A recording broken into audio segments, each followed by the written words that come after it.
Nej, absolut inte. Aldrig någonsin kommer det att ske. Det kan ni vara helt säkra på. Ja. Så därför, Marko Rovinen, berätta, vad är det vi ska veta? Och vilka har vi ska med oss? veta? Jo, alla är välkomna här nu till en jättefin fortsättning på årskrönikaserien med vår kära Roger Nilsson. Ja, och det är då det blir så spännande. Ja, men du gjorde väl någon omröstning om de vill ha en 74, va? Gjorde du inte det? Nej, på jag gjorde en omröstning och frågade om de här årspoddarna var bra eller inte. Är det någonting Roger ska satsa på? Ja. Och det vart ju jubel i busken där och Rogers ego växte 5 centimeter där. Nej. Jo, det gjorde det vi. Och han fick äntligen så här, äntligen tycker de om mig och sånt. De har tyckt om det förut också.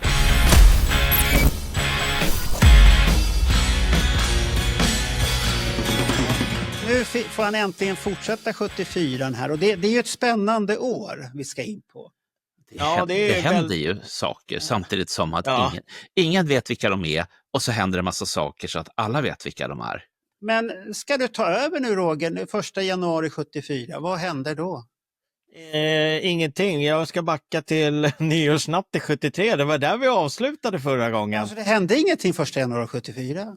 Jo, men innan innan nyår så repar de ju på Fillmore East. Ja. Och det fortsätter de med sen efter 31 också.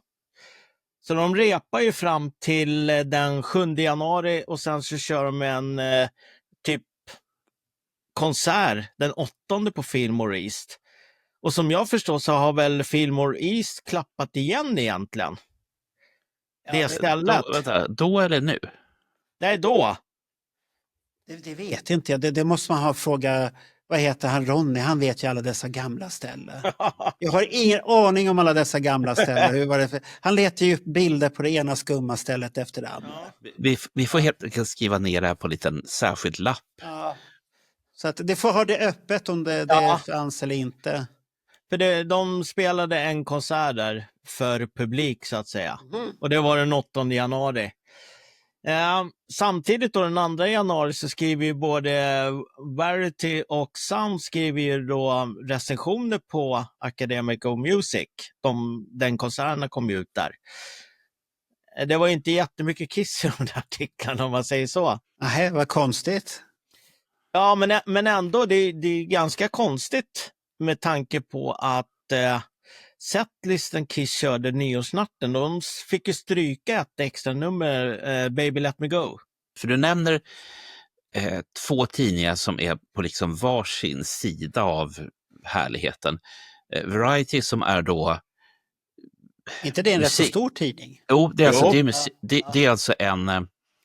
Framförallt så är det en nöjestidning med mera fokus på filmbranschen än på musikbranschen. Det är ju menar det är en kulturtidning? Ja. Som Nöjesguiden och sånt där liknande om man skulle göra en fast för mera fackfolk. Var inte Sounds ganska stort också egentligen? Vänta, jag kommer till det. Sounds var ju en brittisk tidning. Det var ju åtminstone 3 tidningar som fanns var ganska kända. Det var Melody Maker, det var New Musical Express och så var det Sounds. Men det är alltså en brittisk nöjestidning i sån här tabloidformat. Så min fråga är väl egentligen, pratar vi om den brittiska Sounds som då kanske hade någon korrespondent i New York? Eller finns det förtäljer inte historien. Nej, för min känsla är att de hade en korrespondent i USA och på så sätt fick med viktig info. Ja, men då var det väl inte de där för att titta på Kiss antagligen, för det var ju Blue Oyster Cult och Iggy and the Stooges och de mest som spelade. Det var lite det jag var ute och fiskade efter. Vad skrev de om Kiss då? Eftersom de var så lite jag har inte artiklarna framför mig, men det var inte jättemycket. De nämndes bara att de... Det var några clowner på scen. Ja, typ hajar satt och stod där. Stackars Kiss. Ja. Nej, så de repar ju vidare där och så kör de på Fillmore East. Sen händer det inte så mycket förrän den 26 januari, för då är de tillbaka på Academy of Music igen ju. Och lirar där. Och det är väl sista gången Paul har sin annorlunda sminkning också. Jag har den där fula banditen. Fy fan, Alltså, okej, det är den vi pratar om. För han hittar ju på en annat sen också. Ja, någon Lone Ranger-sminkning eller någonting. Ja, det är Lone Ranger du pratar om. Precis, ja. precis, det är den. Men den Bernt tänker på, det är när Paul Stanley har en stjärna och så har I silver.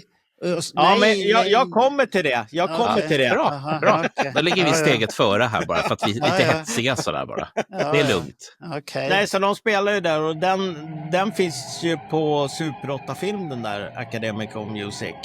Det är lite häftigt. Ja. Och som är utspridd så vem som helst kan... Tanken att man tar med sig en Super 8-grej och filmar det? Var det någon i Kisselstaben eller är det någon utomstående? Nej, jag tror att den är ju filmad utifrån publiken. Så det kan ju vara någon i staben också i och för sig som står i publiken. Men det kan ju vara så enkelt att det är någon som har sett dem redan på nyårsnatten. Och är det färg eller var det en färg? Ja, det är färg. Det är färg, okej. Ja. Men den är lite ruff i kvaliteten så här, men det är jävligt coolt att se den i varje fall. Det kan jag tänka. Och vi som har haft 8 mm formatet vet ju också att vi ska vara tacksamma för att vi ser någonting överhuvudtaget. Det är lite grann som de här Instamatic-bilderna som vissa av oss tog när vissa av oss var små. Och så tyckte vi, fan vilka bra bilder det blir. Och så kommer vi nu fram till nutid. Man skannar de här Instamatic-bilderna och så inser man, ja, men då får du väl använda AI till att förbättra bilden. Då. Precis. Ja, så blir den fin. Ja. Så vi ska egentligen vara väldigt, väldigt tacksamma för att de här 8 mm filmerna finns överhuvudtaget. Ja, det är det som är roliga, för det är ju tidsdokument från historien där som man får återuppleva då. Precis. Och sen men det här, då är den pålagd med ljud efteråt, eller är det bara en stumfilm? Jag kommer inte ihåg. Det är ljud på det, men jag vet inte om det är alltså originalljud. Men det har väl någon lagt på efteråt, för Super 8 brukar vara väldigt dyra om det ska vara ljud på det. Ja. Och det tror inte jag de flesta hade råd med. Nej, men jag tycker det bara är skönt och roligt att det finns såna här saker att slänga på, även om det är ruff kvalitet. Det spelar inte stor roll. Ja, för det är ju läderkiss det här. Det är ju tuffa killar. Ja. Det är ju läderpojkar här. Ja, för 2 dagar efter sen så är de inne på den här Red Room session. Ja, oj. 28 januari. Det är tuffa grabbar då. Och tänk att det där sen vart klassiska posters i postertidningen sen. Ja, alltså jag glömmer aldrig G när han står och det bara rinner lite blod så här. Skitfarlig. Hade du alla på väggen, alla 4? Ja. Det var ju så här måste. Ja, absolut. Men det droppar ju ut ganska mycket bilder därifrån här för ett tag sedan. Ja, det har det gjort. Och det dök ju upp. Det var väl någon bok som hade, och sen har de hittat bilder, och mycket bilder kom också från den här Magic-boken. Han köpte ju... Vänta, har det kommit? Nej, han köpte ju loss bilder. Och han har ju läckt bilder däremot. Och sålt bilder och gett bort bilder. Och... Då har han gett bort alla sina bilder. Ja, så att det är så jävla många. Jag läste en artikel om det där, att det finns de som nu skulle gärna vilja ha tillbaks bilderna som boken inte blir. Men han har ju läckt ut bilder redan. Ungefär som här, vad heter han, Kurt Gors där. Ja. Han har filmer och så säljer han filmer vid sidan om och låtsas och tjäna pengar på det. Det är fult gjort som fan egentligen. Och de vill ha tillbaks bilderna, men han har ju tjongat ut dem och gett bort bilder hit och dit. Och, ska inte förvåna man har sålt till de här bootleg-killarna rätt så mycket bilder. De här boxpojkarna som som gör så dyra boxar, för det kom ju ut så mycket alternativa bilder. Men var det inte en bild på Peter Criss också när han har en jävla kniv i armbandet där också? Jo, men den har ju funnits länge. Han har ju haft knivar hit och dit och han ser livsfarlig ut på allihop. Ja. Men, han var en cool kille då. Det var en cool där var de ju farliga alltså. Som jag förstår så finns det ju 2 sektioner, för Paul har ju även den här banditsminkningen också där. Usch. Men jag vet inte om det är 2 olika dagar eller om det är samma dag att de sminkar om sig. Jag har ingen aning, för Gina har ju annorlunda smink också. Då kan det vara 2 olika dagar. Ja. De sminkar inte av sig och sminkar på sig igen. Nej. Fast det här var ju också under en av de sista perioderna man fortfarande experimenterade med sminkningar och sånt där. Nej, inte de andra. Det var ju bara Paul som experimenterade. Nej, Gene ändrar ju sitt smink också. Men jeans har fladdrat lite hit och men dit. titta på Peters mustasch, vad heter det, whiskers, morrhår man har. Ja, de går lite neråt ibland och lite ledsna så här. Ja, så har du Erik Singer som går uppåt så här, han är glad. Ja, herregud. Ja. Men som sagt, det är magiska bilder därifrån. Ja, det är magiskt. Och det var den 28 januari de eventuellt då tog ena sättet. Ja. Och sen är det kanske en annan dag, eller så är det samma dag, det vet vi inte. De hade lunchbreak där. Ja, precis. Och så satte de på sig smink. Ja, det kan de ha gjort. För 3 dagar senare enligt uppgifter då skulle de ha gjort den här fotosessionen för debutalbumet. Men alltså, jag vet inte om det verkligen stämmer att de gjorde det 31 januari när plattan kommer liksom en vecka senare. Det verkar ju jäkligt tajt alltså. Ja, det är tajt om tid där. Ja. Fast nu var ju inte han inblandad i det här omslaget. Vad heter han? Dennis Wollock. Ja, Wollock, som har gjort så många omslag på det här. Det här var han inte inblandad, så vi har inte riktigt historien till det. Vi vet ju att det fanns någon jävla målare som trodde att man skulle måla clowner här och grejer. Och ballongerna, fy fan. Det är en underbar historia med de där ballongerna. Men finns det bilder på ballongerna någonstans, hemligt arkiv? Att de hade jag tror att det finns faktiskt en bild med ballonger på. Om jag inte är helt ute och cyklar nu. Jag har aldrig sett det. Jag har bara sett den här sminkningen på Peter som är konstig. Jag säger bara så här, i min fantasi, i mitt huvud, att man bara har, som fotograf så har du ju en vision när du kommer dit. Du har ju pratat med några om vad ska det vara och så vidare. Men när jag ser de här ballongerna framför mig och han har missförstått allting utan bara tänkt, det är ett gäng clowner vi ska... Varför skulle han ta fram ballongen om de Paul Jeans säger nej, det här är farligt. Han måste ju ha sett när läderklädseln kommer och allt. Nej, de hade kanske bara sminkning. De är ju bara svarta sen. Ja. Precis. Men det är han Joel Brodsky som har tagit bilderna i varje fall. Ja, de är snygga. Det finns ju mycket bilder från denna, speciellt med Gene Simmons. Som ser riktigt trolika ut. Och samma med Paul och Asa. Så här riktigt. Men jag tror att omslagsbilden faktiskt är ett hopklipp. Tror du det? Ja, jag har inte sett den där bilden bland de där bilderna, men där har man sett en bild på Ace som man ser ut på omslaget, men så ser de andra helt off ut. De ser inte alls ut på men tror du inte att det där, man knäpper ju många rutor i tag på en gång. Ja, så kan det ju vara. Jag tror att den här rutan är den som är godkänd. Ja. Och den vart bra faktiskt. Men de gjorde det i Joels studio på 57 gatan i alla fall på Manhattan. Det var där de fotade dem. Och enligt Paul då så var det ju alla sminkade sig själva utom Peter Criss då, som hade någon make-up-artist som sminkade honom. Varför hade han det? Jag vet inte. Han har ju sminkat sig själv hela tiden. Vart det någon jävla latmask? Nej, jag ska få stjärnbehandling helt plötsligt. Eller om det var så enkelt att han var den som experimenterade. Jag hoppar av bandet om ingen sminkar mig. Det hade varit fint. Nej, om vi tittar på hans kattsminkning från den här tiden. Visst, de andra håller ju på att hitta sina hur det ska se ut. Ace är den som ser mest ut som ja, men det är ju alltid. Peter också, han är ju rätt så färdig i sin grej också tycker jag. Ja, redan på Red Room så då har han ju nästan sin sminkning. Ja, men titta till exempel på bilderna inför första plattan, hur han ser ut där. Ja. Jämför med bilder som är tagna när man skriver kontrakt med Neil Bogart, hur han ser ut där. Ja, men det är den här konstiga. Då är han ju men det är ju långt innan det där, så att då ser de lite annorlunda ut. Och sen nu de här morrhåren som hänger ner lite extra.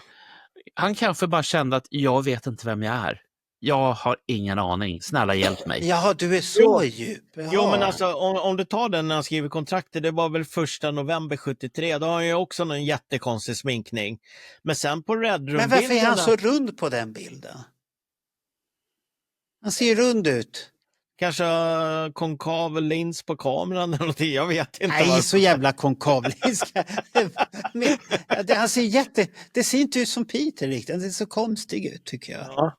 För Peter är ju sen helt plötsligt smal på alla andra bilder. Han är ju en smal, tanig kille.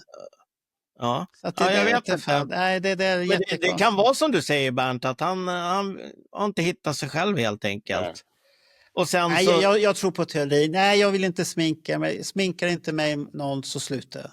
Men enligt Paul så tyckte han att Peter såg ut som en stamlejonmask. Vad är det för något? Ja, det är så här afrikansk mask. Så här, afrikanska stammar.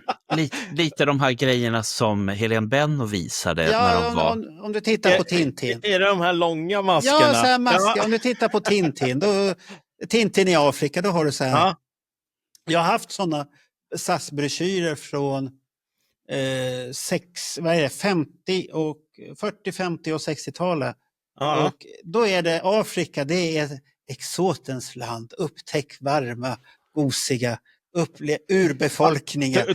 Tror att Paul tyckte det 74 att Peter Criss var exotisk? Ja, men de har väl sett så här filmer och den här målningen som man har på omslaget, den är ju lite åt det hållet. För det är ju så här små duttar. Ja, det ungefär som man har fyrkanter. Ja, man har karvat i träet som de har. Så att, ja. Alltså, vad jag skulle kanske ha gjort inför den här podden. Jag har ju börjat att läsa Lydia Criss bok Sealed with a Kiss. Eftersom till slut...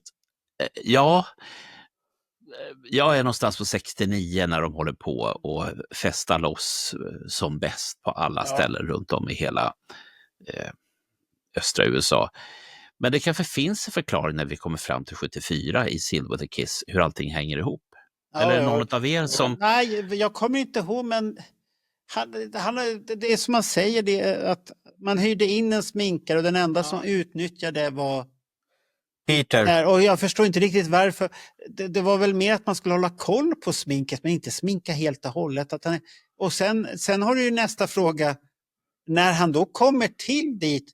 Men hade han inte duttar i pannan? Ja, det är duttar och sen är de här lite rundare och så lite vitt tjofräs. Ja, morrhår i pannan. Och sen med frågan är, varför säger inte Gene, Paul eller Ace någonting? Fuck, vad du ser ut. Han ser ut som en stamlejonmask. Jo, men att ingen reagerar. Eller Bill O'Coy bara, shit, vad har hänt med dig? De kanske tyckte det var skitcoolt, jag vet inte. Eller var det här att det här var Peter Criss nya sminkning? Nu så ska man säga, så kommer han fram så här, nej, vi kan inte ha en sminkös som sminkar dig varenda smäll. Eller så hotar med att lämna bandet. Det är så konstigt det där. Varför säger ingen? Och så hamnar det på ett omslag på skivan som är så viktigt. Ja. Det är jättekonstigt att bara säga att det var en sminkös som målade. Det finns så många stopp på vägen. Ja. Och ändå hamnar man där konstigt. Ja. Men det här sista januari, jag tror inte att det stämmer riktigt. Men du har hittat den informationen? Ja, på flera ställen. Så att, men det kan vara en sån här The Real Kiss-boken.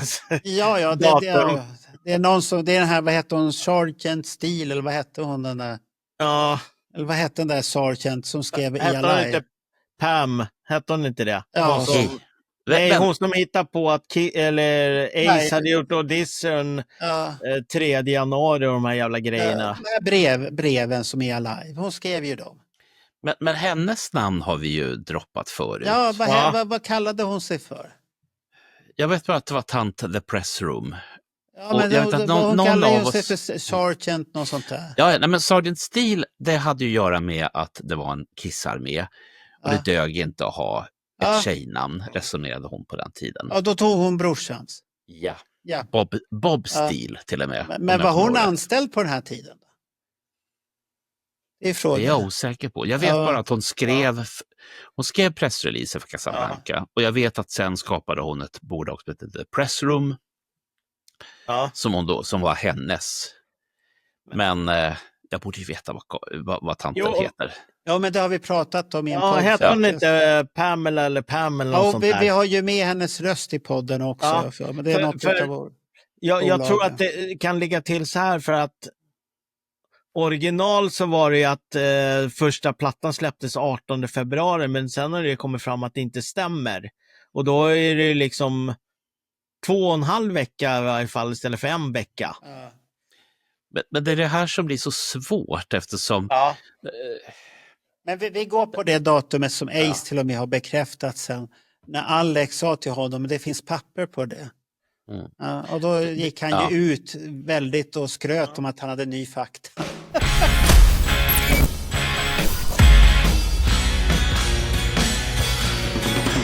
Men vi hoppar in i februari då. 4 februari så ska ju de dra då på en kort Kanada-turné. De har tagit bilden och nu ska de på turné igen. Okej. Ja, så nu ska de ut till Kanada och göra 3 konserter. Det är det här som heter Kiss Tour då som första då. Alltså jag vet inte vad de har döpt den till, men det finns ju foton från flygplatsen när de är på väg och ska flyga iväg i varje fall från JFKs flygplats. Och det var ju 3 konserter och det var ju inga jättemängder med folk på de här konserterna. För det första konserten spelade de 5 februari i Edmonton. Det var de ställen som tog 540 pers. Det var 46 stycken där tydligen. Hade de räknat då? Ja, det var lätt. 1, 2, 3. Ja, men det kanske inte var någon som visste. Och det Kiss och där låter lite töntigt. Vi ska se Kiss. Ja, men sen är det nog eller annat band som heter Barbarossa eller något sånt där. Som... Det lät ju mycket värre. Barbarossa. Är inte det någon referens till andra världskriget, Barbarossa? Är det en person eller en plats? Barbarossa är riktig barbari och sen tog Hitler den till Operation Barbarossa 41, invasionen av Ryssland, för där skulle det slaktas. Där var det kom från. Och vad hette det? Skapa Lebensrum som det hette. Precis. Och det är väl ryssarna gör i Ukraina då. Men alltså 46 pers på 540. Det är inte mycket. Det är inte mycket. 8% liksom. Ja, det är inte mycket för. Men de lyckas ändå få en radiointervju den där dagen med någon Shed Radio. Ja. Men vi drar vidare. 6 februari så är de i Calgary då. Och då är de här Barbarossa för jag vet inte om de är förband eller huvudband. Jag har ingen aning. Fan, har ju bara Adolf i huvudet. Fanns det inte ett band på 80-talet som hette Barbados? Nej, Baron Red. Inte Barbados. Baron Red eller sånt där hårdrocksband. Spanskt hårdrocksband. Baron eller... Jo, det stämmer. Baron Du säger Red, det. någon sånt där. Ja. Jag har för mig att jag haft en sån skiva. Det var sådär. Det var någon låt så. Men då var de på något ställe som tog 800 pers då, och så var det 161 där i varje fall. Ja, men det är väl rätt så bra. De har ju inte släppt skivan och ingen vet vilka det är ens en gång. Nej. Så att då får vi säga att det är bra ändå att folk dyker upp för forskottar. Men jag blir så nyfiken på från New York upp till Edmonton och så vidare, de här kanadensiska platserna. Det är inte så jättelångt. Nej, men just grejen att istället för att bearbeta hemmamarknaden jättemycket. Men det finns en anledning till det här. Jag kommer till det snart, varför de gör så här. Bra att du fyller i här. Så vi inte bara sitter där och tänker att, men hur tänkte de då? Det är hockeystäder, fy fan. Ja, för sen 2 dagar senare så är de ju då 8 februari, då spelar de i Winnipeg på en arena som tar 750 pers, och då är det 750 pers där. Oj! Och då är det något förband, jag vet inte hur fan man uttalar det. Mod Jag. Vad heter de, så du? Mod MOOD JGA. Åh, herregud. Det måste vara kanadensiska bandet där. Ja, de är från Winnipeg. Ja, okej. Och de släppte ett album 74 på Warner Bros Records. Där har du anledningen till att Kiss var där.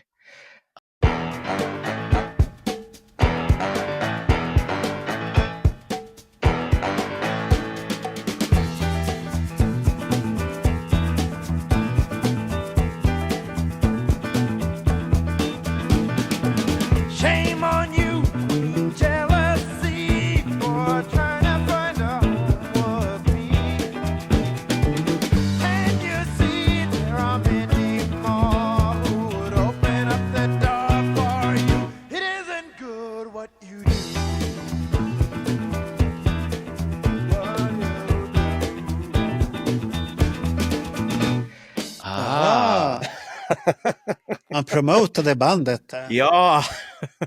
Ja, jag har nämligen fler frågor, fast de handlar om Alaska. Vi kommer till det också. De är på väg åt det hållet nu, Ja. så lugna ner det där nu. De är på väg till Och jag Alaska. pratar inte om Alaska-glass då, det kan jag säga. Nej. Men de här är tydligen ganska stora i Kanada alltså. Ja, För men de är ju- det är väl ungefär som vi har i Sverige, band som är stora. Ja. De är utomlands inte. Vi har väl Men vi- Noise. Men vi har ju Gyllene inte, men vi har ju inte en jävla aning om vilka det här är. Nej, men det är ungefär som Noise och Gyllene Tider. Så åker du ner till Spanien. Gyllene Tid. Va? Vad är det?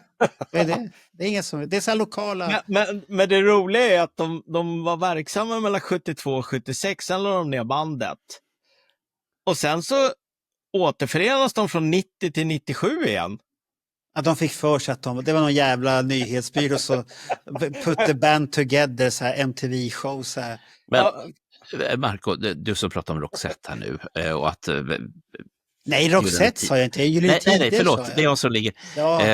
Det var nämligen som så att Gyllene Tider, de släppte ett album och skulle åka på turné. Ja. Och då döpte de om sig till Roxette för det lät mera ballt. Men precis som du säger så hände det inte så himla mycket. Men Gessle tyckte ju om namnet så han sparade det till framtiden. Ja, men det var ju tur att han sparade. Nej, så det här bandet då, de upplöstes 76 då, och då var det 2 bandmedlemmar som bildade ett nytt band som hette Krokus. Ingen aning vad det är heller. Krokus? Krokus. Krokus. Det är inte samma band som Nej, schweizarna. det är inte schweizerosten. Eller Krokus. Jag vet Krokus. inte. Mm. Men den här dagen så släpper Kiss sitt album i alla fall, den 8 februari. Inte den 18. En klassiker. Ja. Så att Utan Kissing Time måste du säga. Utan Kissing. Ja, precis. 9 låtar. Ja. Har ni den pressningen? Har haft. Den var Jaha, kul. du är som jag har haft den. Så råkade den hamna i den där jävla påsen Micke på Söder köpte utav mig. Det var därför han var så jävla glad när jag kom tillbaka sen. Så det här ordnar sig. Jag visste han ordnade det sig då, jävla Micke. Mig var det inte så synd om för att den åkte i den aktionen som jag hade 85-86. Okej. Ja. Och jag fick mycket mer betalt för den än vad jag hade gett från början. Ja, men det var väl inte så jävla svårt. Från början så var det ju snack om att det var den 18 februari, men det har ju kommit fram dokument och det att det var den 8 februari. Den 18 februari är ju releasefesten. Det är det de har blandat ihop det med antagligen. Och det är det som är det roliga när Alex, han gör ju en intervju på den här att inför 10,000 volts med Ace, då säger han ju det här. Ja. Och Ace blir så här, och sen har ju Alex lite fakta att slänga in i det hela. Ja. Han har hittat dokument så här, okej. Så sen kommer han ju ge Ace i andra intervjuer. Ja, Kiss skiva kom ut då. Ungefär som att det är han själv som har fått faktan. Det tycker jag är lite roligt. Men 11 och 13 februari så får de lite press i varje fall i tidningarna i Winnipeg. Winnipeg Free Press. Jag vet inte om de skriver om skivan eller om konserterna. Jag tror inte konserterna var speciellt men då lanserades den skivan i Kanada också på en gång då, med andra ord. Det måste den ha gjort då i sådana fall. Som Warner Bros skickade dem dit upp så måste det funnits en anledning annars. Det var tanken att de skulle lansera. De trodde på det där. Eller Bill O'Coin hade övertygat att det här blir någonting stort. Precis. För sen 17 februari så då drar de helt plötsligt till Auditorium i Long Beach i Kalifornien och spelar. Då är det något helt annat. Och var varmt och skönt. Ja. Och då har de repeterat 3 dagar innan där. Och sen då 18, då är de på Central Plaza Hotel i Los Angeles. Det är releaseparty av debutalbumet. Ja, det är den som är med i filmen, den här... vad heter den? Golden Spin. Ja, jag håller på att säga Golden Shower, men Golden Spin var det. Fan, så var det. Och ni gnäller på mig att jag är snuskig. Jag håller på att blanda ihop. Det där har de... Det är jättebra ända fram tills de spelar Shout It Out Loud på den där filmen. Ja. Och då blir det bara så nej. Det är ju fel tidsepok och plus att de har fel smink. Ja, jag sminkar skiter, men låten gör ju att allting blir så konstigt då. Har du sett den nu, Bernt? Jag har sett en kvart på nästan. Inte hela. Jag orkar inte se skiten. Ja, alltså ni orkade inte se? Nej. Jag har inte haft tillfälle. Jag har inte Netflix längre. Men det finns för någon annan. Fanns den på Netflix? Var det inte den Netflix? fanns, jo, ett tag fanns den där. Ja, för jag såg den på Fultjänst. Ja. Har jag sett den första. Och det var långt innan den hade kommit ut på någonting också. Ja. Så att, Jag har ju alltså sett ett antal klipp ur den här. För att de var väldigt generösa både att ha klipp ifrån den och sen de recensioner jag har sett på filmen. Om man bortser från Kiss igen så är det intressant att se i alla fall. För att det finns lite hum och så drar man ner lite han som har gjort sonen. Han dyrkar sin pappa väldigt mycket och ser upp till pappa. Drar man ner det där och hittar essensen så är det är lite intressanta grejer. Men det är mycket som förstörs för att man har svårt att vara tidsenlig. Men Marco, det är som till exempel när de kör in den här skottkärran med Cox in i konferensrummet. Och grejen då är för det första, hade man sådana skottkärror på den här tiden? Nej, de hade inte. Det finns ju den här, när vi gjorde om Casablanca Records, då finns det ju ett klipp där du har han, vad hette han, som var kusin till Bill O'Coy. Lång kille, tunnhårig, glasögon. Nu står det helt still. Han är med där och jag hittade ju en dokumentär som jag länkade upp. Ja, precis. Och där säger han Larry Harris, ja. Där säger Larry Harris klart och tydligt. Det kom brickor med lite uppiggande grejer. Ja. Inga skottkärror. Inga skottkärror, men det räcker att det kommer en bricka för fan redan. Hur mycket ska du ha i näsa skottkärr? Men på det här release... Men Marco, om du trycker ner hela... Nej, usch Bernt, usch. Men på releaseparty, det hände ju massa saker där som jag faktiskt inte visste om. Ja, vad har du hittat då? Först och främst så var det ju folk som var inbjudna. Det var ju Alice Cooper bland annat. Det var ju han som sa det berömda, eller om det är bara en hörsägen eller någonting, att Kiss behöver en gimmick för att lyckas. Ja. Det låter ju jättekonstigt.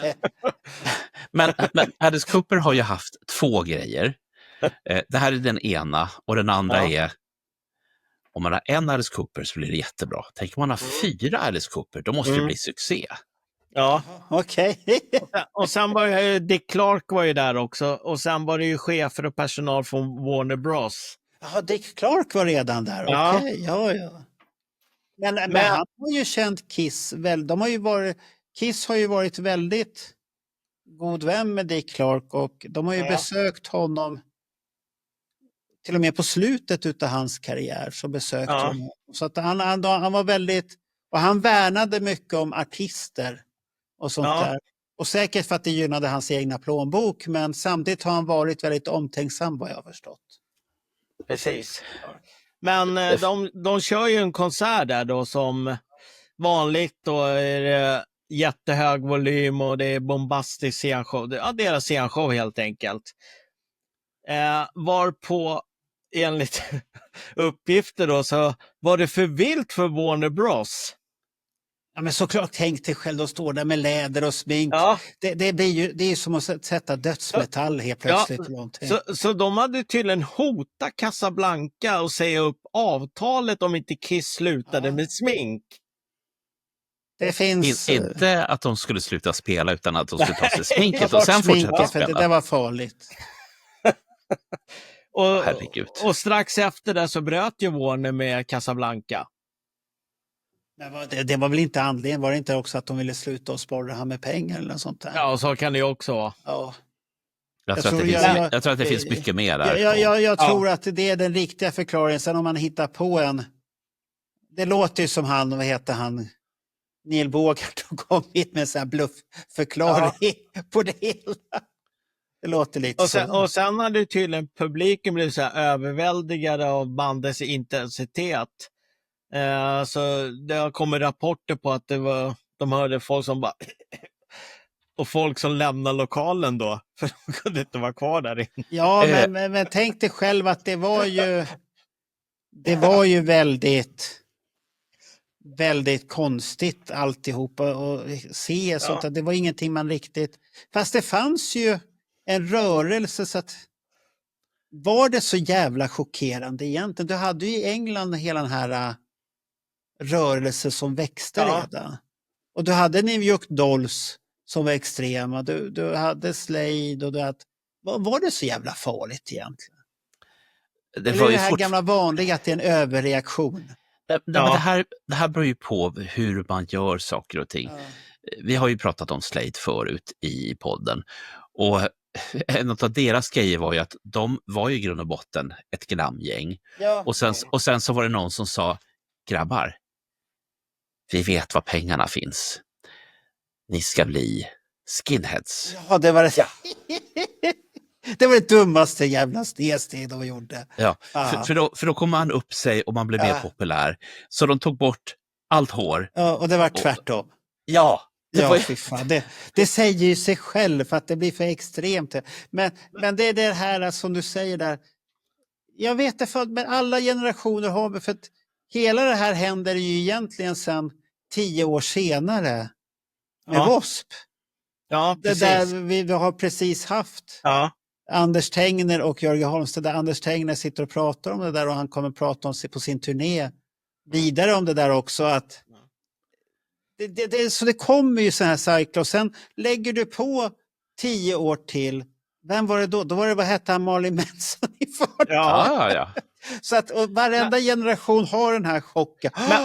Så kan man inte ha det. Men releasefesten var ju viktig ändå för Kiss, för då, helt plötsligt så var det ju de ett band som inte gick obemärkt förbi liksom. De hade ju börjat, och det här var ju Los Angeles, i New York hade de nog redan börjat få en fanskara, men nu börjar det liksom hända lite andra saker runt det här. Ja, men Bill O'Coin har ju han hade ju en plan där helt och hållet med marknadsföring och sånt där. De satsade ju hårt på det där. Ja. Och synas och gjorde grejer och sånt där. Det finns ju mycket häftiga bilder. Det är som vi pratar om Red Room, det var ju redan där, att bara ta de bilderna, det är ju så häftigt alltså. Ja, de hade ju någon tanke med det här. Ja, ska vi gå vidare till 21 februari? Ja, vad händer då? Alaska.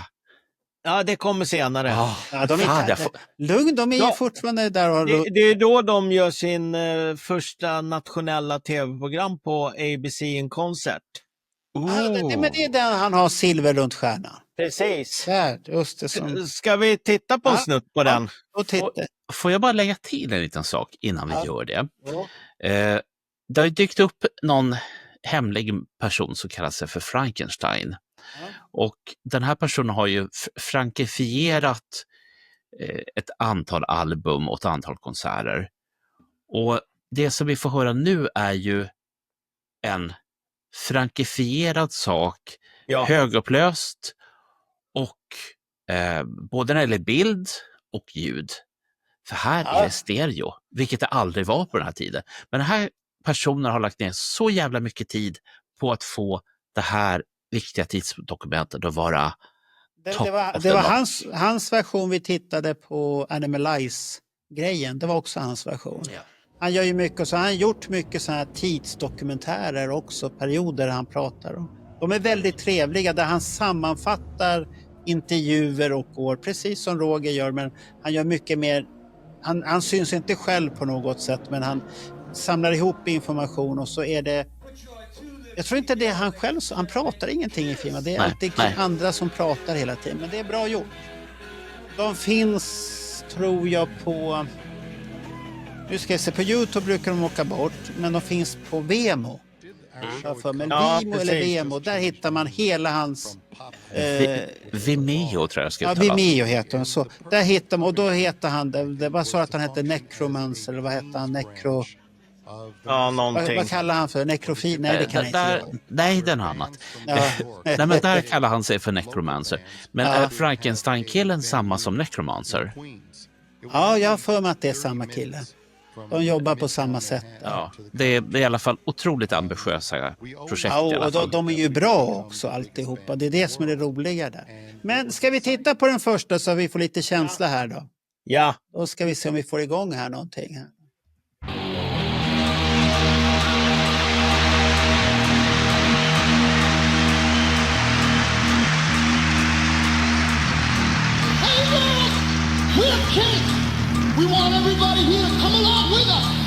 got nothing to lose.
Ja, det där är ju en klassiker.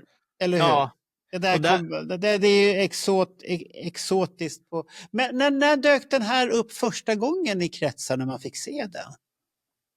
Alltså den är inspelad 21 februari men avsnittet sändes 29 mars. Ja. Men jag tänkte i våra kretsar, när började den dyka upp hos oss? Undrar om inte den var med på någon sån här bootleg VHS någon gång i tiden. Den var inte med på Exposed eller något sånt där? Nej. Utan jag tror att den dök upp som någon bootleg-tape någonstans. Någon sån här typ... Ja, man fick se... Kiss på tv typ. Men i den här versionen, här ser man ju verkligen den här silverkanten på sminket som Paul har. Och samt också det här att sminket rann ju.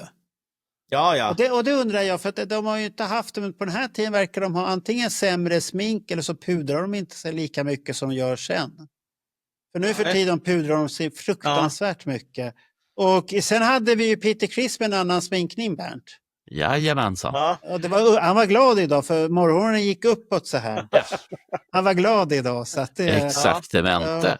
Och det där är så jävla fart på det hela. Alltså, så att det är otroligt det där. Det är, För den är inspelad på Aquarius Theatre i Los Angeles den där. Och de körde ju då Nothing to Lose, Firehouse och Black Diamond. Men de körde även Deuce. Men de klippte bort den. Nej. Jo. Nej, vad tråkigt. Och vissa säger att den finns cirkulerad, men vissa säger att den är förlorad, den biten. Att den inte finns. Finns det de här hemliga kretsarna i sådana fall? Ja, det kan jag inte svara på, men... Nej, jag har aldrig sett det. Nej, jag har inte heller sett den. Den andra showen som vi kommer komma till, där finns det ju massvis med klipp som inte man fick se. Men det här är en riktigt bra. Och jag fick för mig att det här inte var första gången, men det har jag fått. Det är första nationella... Jag trodde att det här andra när han besöker det här andra programmet med pratshowen där. Vad hette den? Ja, den kommer senare. Det är klart. Den kommer senare. Men den trodde jag var första gången. Ja, nej, det här är den första i varje fall. Och det var ju Foghat med. Melissa Manchester, Redbone och Kool and the Gang var med i det här avsnittet. Vilken jävla blandning. Cool att men hur stor publik nådde den där? Var det en lokal...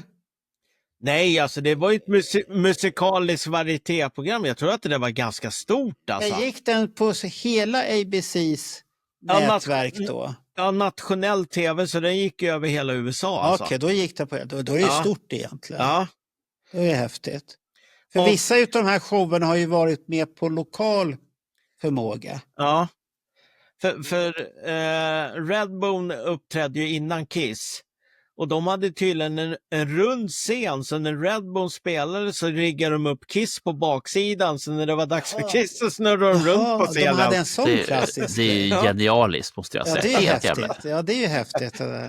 Nej, det där är, tänk att ha sett det där på tv på den här tiden. Då hade man varit riktigt körd. Den skivan ska man ha. Den måste man ha, för den tilltalar ju en så himla mycket och jeans är farlig ut. Och det är ju bara någon vecka efter releasen av albumet. Så. Oj. Hade Bernt någonting att tillägga eller? Jag sitter samtidigt och kollar efter en grej. För att mina andra idoler, Sparks, de var ju också med 74. Och de var precis som Sparks, det var ingen som hade hört dem direkt, utan Sparks hade ju sina 2 plattor i England, Kimmen on My House och Propaganda. Men grejen var att i USA så hade de ju aldrig slagit igenom, men de, precis som Kiss, fick ju sin chans på den här vridscenen. Och för den som vill leta rätt på Sparks så går det alldeles utmärkt. Och man blir, precis som när man ser den här Kiss-grejen, så blir man alldeles till sig trasorna över de här Sparks-låtarna. För att det är låtar som Sparks på den tiden uppträdde med, men som de inte uppträdde med längre. Så att man blir så glad. Man blir så glad i kroppen. Men vilka var låtarna man hade med på den här ABC? Nothing to Lose, Firehouse och Black Diamond. Och sen spelar de även Deuce då, som inte var med i sändningen. Så de fick ju ändå 3 låtar. Kan de ha börjat med Deuce då, sen klippte man bort den? Nej, den skulle tydligen vara i slutet. De började med Nothing to Lose. Ja, det är inte här Peter Criss har sönder trummorna. Det är på Midnight Special, va? Där han raserar trumsetet, har jag för mig. Eller är det på ABC? Nej, han gör inte det här. Nej, då är det på Midnight Special han gör det. Men det här med roterande scen visste inte jag ens om. Utan nej. Det är sånt jag har fiskat upp. Men det är väl rätt så logiskt om det är en sån här stor tv, en hall gjord för tv-produktion, så är det väl rätt så smart att göra. Det har ju många teatrar också, att man kan... Dramatens stora scen till exempel. Ja, Dramatens stora scen. Just det, för där såg jag ju Fanny Alexander, då var det ju mycket. Då gick de ju ibland från rum till rum. Men man kunde följa samma person för att de roterade scenen samtidigt. Ja, speciellt under den här jul, du vet, de ska den som är med i filmen. Ut och springa. Ja. Riktigt häftigt egentligen. Ja, jag gillar den där. Och sen, jag tycker det är så jäkla ballt också att de kör live och inte någon playback. Alltså att det... Ja, men på den här tiden var det ju så där med de här programmen att man skulle köra live. Det var ju bara ABBA som körde playback. Ja, det var riktiga grejer det här. Ja, det är magiskt att se de här. Och framförallt när det har kommit bättre kvalitet liksom, och lite upphottad och allting. Det blir ju helt fantastiskt. Då blir det lite för bra kanske. Men hade de inte någon gul bakgrund, någon båge som gick? Va? Ja, det är en regnbåge som går där bakom. Ja, Fast den tillhör scenen, alltså själva programmet. Aha. För det är tydligen fler band som har varit där som har haft samma. Som har precis samma. Sparks har också den här. Vem var det som var programledare på den här showen? För det är Clark. Är det Dick Clark? Men han ser man inte, han presenterar inte bandet på de klippen jag har sett. Jo, det gör han. Det finns någon där han presenterar dem. Finns det? Okej. Ja. Okej. Då har jag missat det. Ja. Men ska vi lämna den? Japp. Ja. Så Alaska? Ja, vi kommer dit också. Ja. Men vi kan glida in. Ja, de är med lite i lite tidningar och såna här saker vid den här perioden. Men första, andra, tredje match så ställer de ju in 3 konserter på Fältforum i New York City. Alltså i Madison Square Garden. Vad är det för ställe? Är det något ställe bredvid? Är det något som ett annex då eller? Det framgår inte riktigt vad... Ja, för de var inte inne i själva... Nej. De måste ha någon tillbyggnad närheten där då. Ja, det måste ju vara någonting som sitter ihop med Madison Square Garden, men... Något annex. Ja, inte 3 dagar där inne, det har jag svårt att tro. Nej. Det är ungefär som Globen har annexet så är det någonting bredvid. Fy fan för annexet, säger jag bara. Den kan de få behålla. Nej, jag har sett Simple Minds där och det var jättebra. Jag har sett Sparks där, det gör jag inte. Ja, men då på den tiden satt du ju på pensionärsläktaren. Sparks, till och med de var besvikna. De sa att den promotorn vill vi inte ha. Så därför kom de inte till Sverige nästa gång. Jag fick åka till Danmark för att se dem. Ja, okej, där ser man. Okay. Men när man tittar i mars, det händer inte jättemycket med Kiss i mars här. De medverkar liksom lite tidningar och såna här saker. Fram till man släppt en album och det händer ingenting. Och sen den 18 mars, då har tydligen Peter Criss kontaktat Ludwig för att få dem som sponsorer. Och då får ju Peter Criss något brev därifrån att de inte var intresserade av något samarbete. Det ångrar de säkert i efterhand sen. Pearl har ju skrattat hela vägen till banken. Ja, men de visste ju inte då om det här varit bra eller inte. Men vänta, då betyder det här en sak att det som står på skivorna är ljug. Det står så här att de använder gitarrer och Pearl drums because Kiss wanted the best. Ja, men de använder, men det är inte ljug att de har använt det, men sen försöker han bara få sponsring på grejer. Ja. Det får han inte. Och sen vad som händer när Eric Carr kommer in, om inte jag missminner mig, har inte han Ludwig-trummor? Jo. Ja. Så ja. Alltså, är du nöjd här nu helt plötsligt? Ja, nu är jag nöjd, för då helt plötsligt, då var Ludwig the best. Nej, så Peter Criss fick ett brev från William Ludwig som tack men nej tack. Nej tack, vi tror inte på dig. Nej. Men tack vare det att han fick Pearl istället så småningom, då har du ju det här, det var väl Pearl? Jo, det var Pearl. För det här japanska, då får han ju komma till fabriken i Japan där sen också. Precis. Det är lite häftigt. Alltså jag har bilder därifrån tack vare det. Ja. Men i slutet av mars börjar det ändå, där börjar hända lite grejer. De spelar på Academy of Music 23 mars igen. Och sen spelar de lite småhålor. De spelar på det här The Bayou i Washington också. 25 mars. Och så lite tidningssaker. 28 mars släpper de ju singeln Nothing to Lose. Det är den första singeln de släpper. Oj. Men det är nu det här blir lite spännande, pojkar. Nothing to Lose, den första singeln från första plattan. Ja, det är jättekonstigt släpp. Och nu får jag höra när ni säger det. Vad sa vi att Nothing to Lose handlade om? Nej, det är vad du har fått för det efteråt. Ja, vad anser ni? Vad På handlar den den tiden om? gjorde man... Det handlar om att man kan komma in till den man älskar via bakdörren. Alltså, man tar köksdörren in. Ja, vad tänker du på? Nej, jag bara tycker Det att det här är har fascinerande. ingenting med någonting annat snuskigt att göra. Okej, så att om man går hem till sin flickvän. Sen är det väl kanske någon som vill att det ska vara så. Eller så är det så att man sjunger om det. Jag vet inte. Nej, jag bara tycker att det Det är var fascinerande. ingenting jag tänkte på i alla fall, Nej, 75. Att det var någon jävla backdoorman och... Nej, men jag tycker det är fascinerande att den första singeln som Kiss ger ut, Ja, sen om det- de väljer det eller om det är skivbolaget som väljer, skitsamma, att den Men det är handlar en om... bra låt, Nothing to Lose.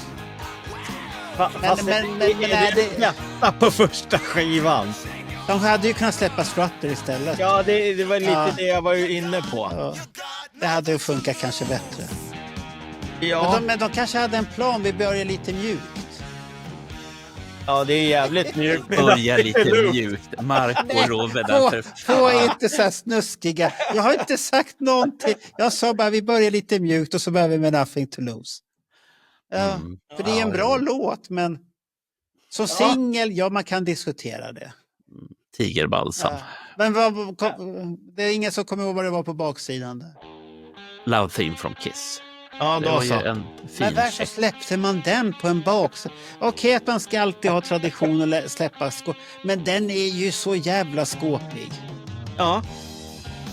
Jag håller Vem var, med. vem var det som tyckte om den? Love Team från Kiss måste vara med. Ja, men de gillade ju den alltså för att de innan Ja, men så... då är det ju en helt annan låt ju. Ja, Vad absolut. hette den? Too Much eller vad fan den hette? Ja, Något sånt den där. har väl både heter Too Much Too Young och ja, Acrobat. too Young, Too Much, Too Young. Ja, Och Acrobat. det hade ju funkat bättre och så först Nothing to Lose och så kommer nej du är för ung. Så nej men det där Love Team, nej det där är konstigt. Nu snubblar jag över en liten kul sak här. Den är i Australien utgiven på skivbolaget Hen's Teeth Records. Ja, fast det var väl 95. Ja, men hur många tänder har hön? Händerna. Ja men vad kommer du in med sånt? Det är 74 vi pratar om. Ja. Men tänk dig själv där att man släpper den där. Nej det är jättekonstigt. Kiss, nej, det är konstigt val tycker jag. Ja, jag tycker också det. De hade kunnat... Nothing to Lose är redan ett konstigt val som första singel för ett album som har Strutter, Cold Gin. Ja, Hallå? de hade kunnat haft Strutter på Ja. A-sidan och Nothing to Lose på B-sidan. Ja, det hade funkat. Det hade ju funkat. Det är jättebra. Ja. Ja. Ja, men det var första singeln i varje fall. Vi hoppar fram till sista match. Då är de ju på den här Forest Park i St. Louis. De här utomhusbilderna som dök upp ett tag. Kommer du ihåg de här? Där de står liksom i dagsljus. Håret står åt fel håll för det blåser sin helvete där. Det här är ju en sån här lastbil Ja. som de står på. Ja, den här Nej, konserten. det är ingen lastbil, det är en scen. Det är en scen. Ja, Och Det det är är den en här, ljuskonsert. ja, och det är just den här lilla snutten som det har varit så ett jävla liv om därför att Kurt Gooch hävdar ja. in absurdum att han har rätten till den här. Han var inte ens påtänkt, han var inte ens en glimt i pappas öga Nej. det här året. Vad hård du är mot honom. Jag tycker han förtjänar smisk. Mycket smisk. Ja. Men det finns ju filmsnutt därifrån som är helt gudomlig att se. Ja, den är häftig. Men enligt uppgifter var det 105 000 på den där konserten.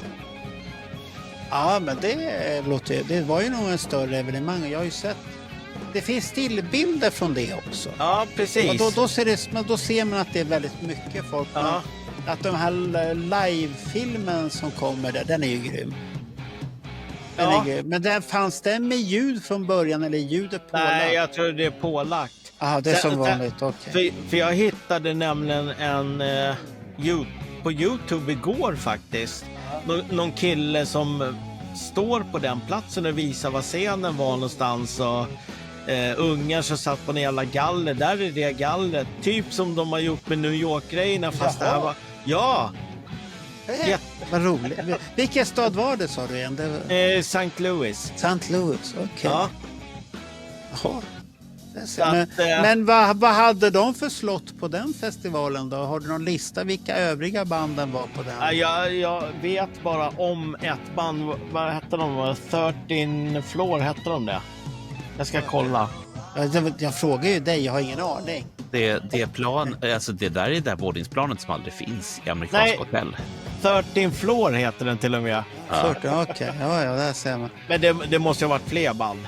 Ja, hur många låtar spelar de på den spelningen? Jaha, varför la du undan Bibeln för när du hade Bibeln? De körde standardsätt. Okej, det var standard. Det var en hel konsert i alla fall. Som folk fick uppleva. Ja, fast de var ju inte, alltså deras konserter på den tiden var ju inte mer än 35-40 minuter. Liksom. Ja, men det är en konsert oavsett. Ja, absolut. Det var ju bara en skiva. Det är som W.A.S.P. Det var bara en skiva i början. Ja. Och sen gjorde man en till. Sen gjorde man en till. Men jag tror att det var en snutt med den här, vad hette den då? Dokumentären som kom. Ja, det var det nog. Det var en liten snutt där, så alla är bara... det är otroligt och sen kom Sam Loomis, då fick alla hela istället. Ja, så länge den fanns. Det är bra med Sam Loomis där.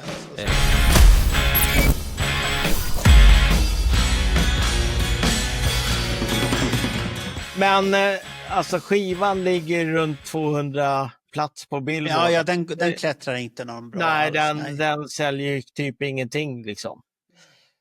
Sen i april så börjar de också dra igång med lite så här mindre spelningar i Cleveland på så här Agora Club liksom, som inte tar så här jättemycket folk liksom.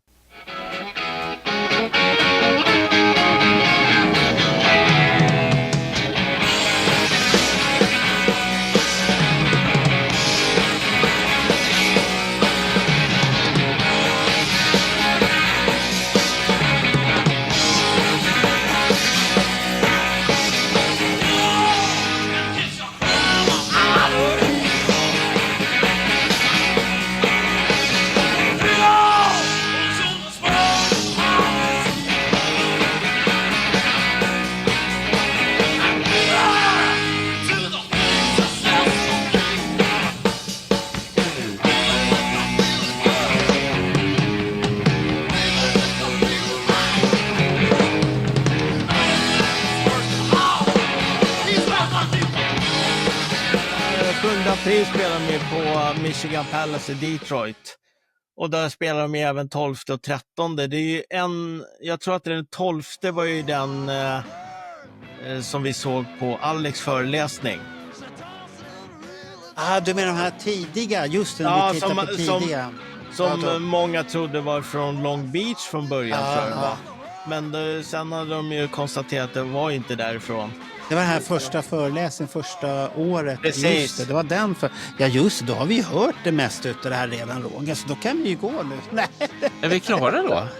Då får vi inte göra något. Vad häftigt. Ja, just det. Det var den konserten. Den var rätt så mäktig. Den var rätt så bra bild och kvalitet. Det roliga var att du hade den men inte hade tittat på den. Jag tänkte bara så här, shit. Sen när du började säga att jag hade så tittar jag ju hem. Ja, jag har ju sett den där, men jag har ju glömt bort. Du vet, man får så jävla mycket grejer som man tänker inte på. Så de harvar runt lite i Louisville, Nashville, Memphis, Chicago, Charleston. Det är inga jättearenor de spelar på heller liksom. Nej, det är inte dags för det än.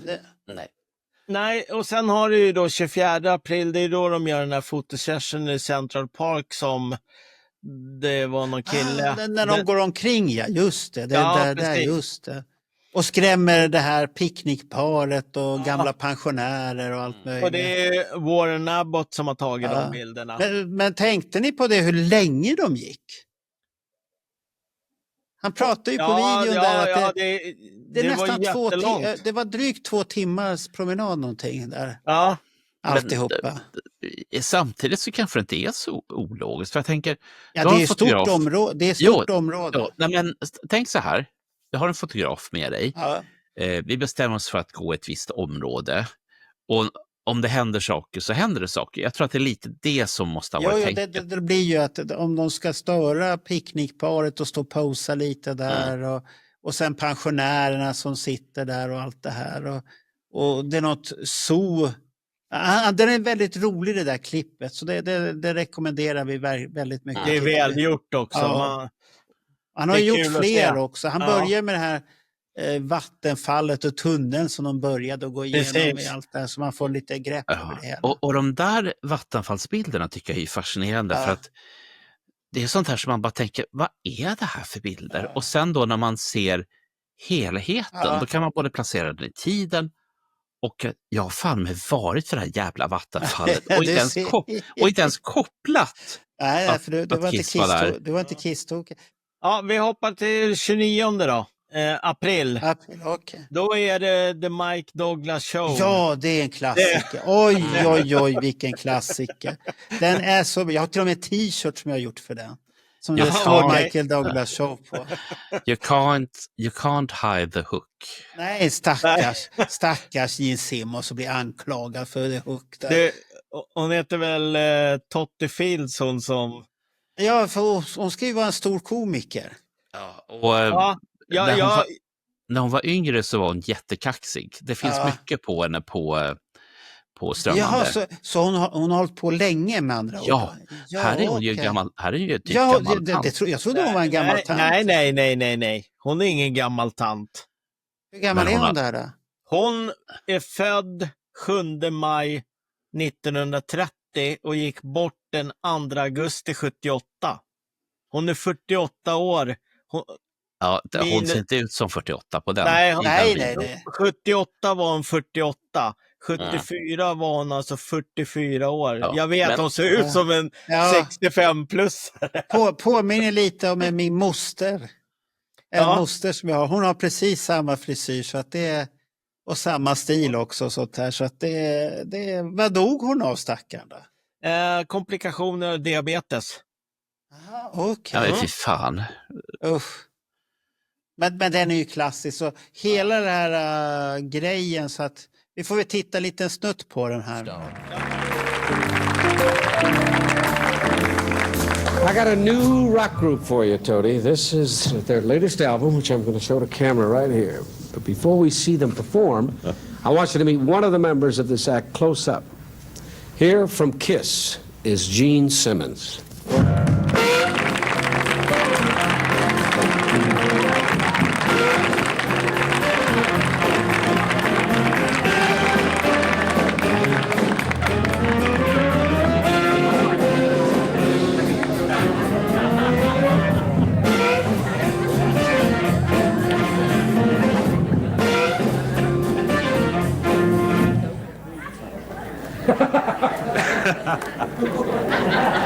Excuse me while I spread my wings. Oh, yeah, go right ahead.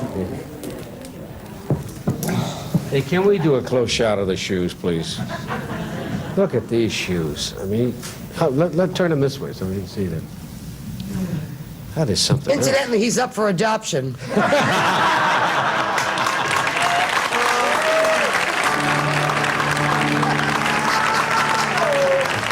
I refuse, Tony. Gene, what are you? I'm really just a member of Kiss, you know? Who dreamed this up, this get-up? We all did. How many members in the There are group? 4 members. You know, your audience really looks appetizing. Oh, really? Are you a bat? Yes. Actually, what I am is evil incarnate. And some of those cheeks and necks look really good. What?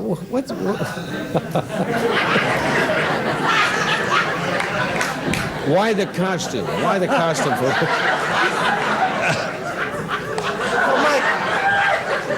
I can tell he's your type, Tony. I can just tell. I really liked her bat formation. Open up, Tony. Is your mother watching today? I hope so. Yes, Would it be funny if under this he was just a nice Jewish boy? You should only know. Where you? I do. You can't hide the hook.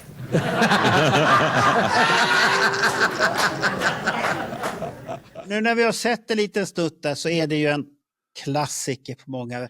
Hela den här idén när Gene Simmons kommer in. Ja, den är jättekonstig. Och varför skickade de Gene Simmons? Har de sagt att han såg häftigast ut och så tar de in honom och så skrämmer han publiken. Så, allt det här. Han vill äta upp dem dessutom. Ja, han vill äta upp dem. och himla med ögonen och allt det här. Och så tycker Gene Simmons att han är rolig för att han säger till henne, ja men du har ju också vingar. Och lyfter upp hennes arm och allt det där. Det är så mycket komik i det där hela grejen. Hon Totte, hon säger att Gene är tillgänglig för adoption också. Ja. Och sen han är bara en snäll liten judisk pojke innerst inne. Can't hide the hook. Ja, can't hide. Det är så elakt. Vad är hon själv då? Är hon också judisk påbrå eller? Ingen aning faktiskt. För att om du inte har det, då är det obehagligt. Ja. Om du är det. Jag misstänker att hon jag misstänker också det. Att hon har en sån och hon skojar så mycket om den religiösa. Och många med judisk påbrå är komiker och har en väldigt skarp tunga. Ja. I New York vid den här tiden. De har väldigt skarp tunga så det kommer ju riktigt så. Gene, men han parerade bra ändå tycker jag. Men det bästa utav allt i den där, det finns ju en höjdpunkt och det är den här kryssningen som skulle... Kysstävlingen. Ja, och jag tänker, och varenda gång jag ser den där gubben, fy fan, och kysser det där jävla skäggmonstret. Men med tanke på hur länge de kysste varandra så är det klart. Ja, fy fan. Och sen har de sitter där. 114 timmar eller vad något sånt där. Herregud, fy fan skott. Men de fick ju faktiskt en bra grej. De fick en paus, 5 minuter per timme. Men de fick ju ett prisen också. Det var fick de priset då? Det är ju det som är det roliga. Bortförklaringarna där hela tiden. Ja, men det blir ett bättre pris. Den är så bra. Och det där jag googlade lite förut på det där och skulle hitta, fick de upp det? Men jag har kollat också, jag har inte hittat något. Jag hittade en artikel där det stod att troligtvis vart det väl inget pris överhuvudtaget. Nej. De vann kysstävling, det fick räcka. Ja. Men hon Totte Fields, hon hette egentligen Sophie Feldman. Ja, men då låter det som judisk. Feldman, okej. Precis. Då fanns det förklarat. Ja. Men eftersom Bernt är filmfantast, hon har varit med i en film som heter Happy Birthday Las Vegas från 77. Är det något du känner till? Nej, det har jag fan inte sett. Vad är det för tv-film? Vad är det för tv-film du kommer med? Jag kan söka rätt på Totti Fields. Jag kan säga så här. Den är inte utgiven i Sverige då. Är du säker på det? Ja, jag har örnkoll på filmerna som kom ut under. Har du koll på That's Life från 1968? Där ska hon vara med också. Den är fortfarande inte utgiven i Sverige. Nej, lycka till! Och det är ingen bra skådespelerska. Eller filmerna var inte så bra. Nu har du satt in Bernt. Bernt kommer. Nu satte det. Sluta och surfa där nu, Bernt. Men det var 29 april och de spelade in det i Kim TV Studios i Philadelphia. Det är Philadelphia? Ja, i Soulstaden. Men vilka låtar körde de där? De körde bara Firehouse. Bara Firehouse? Ja.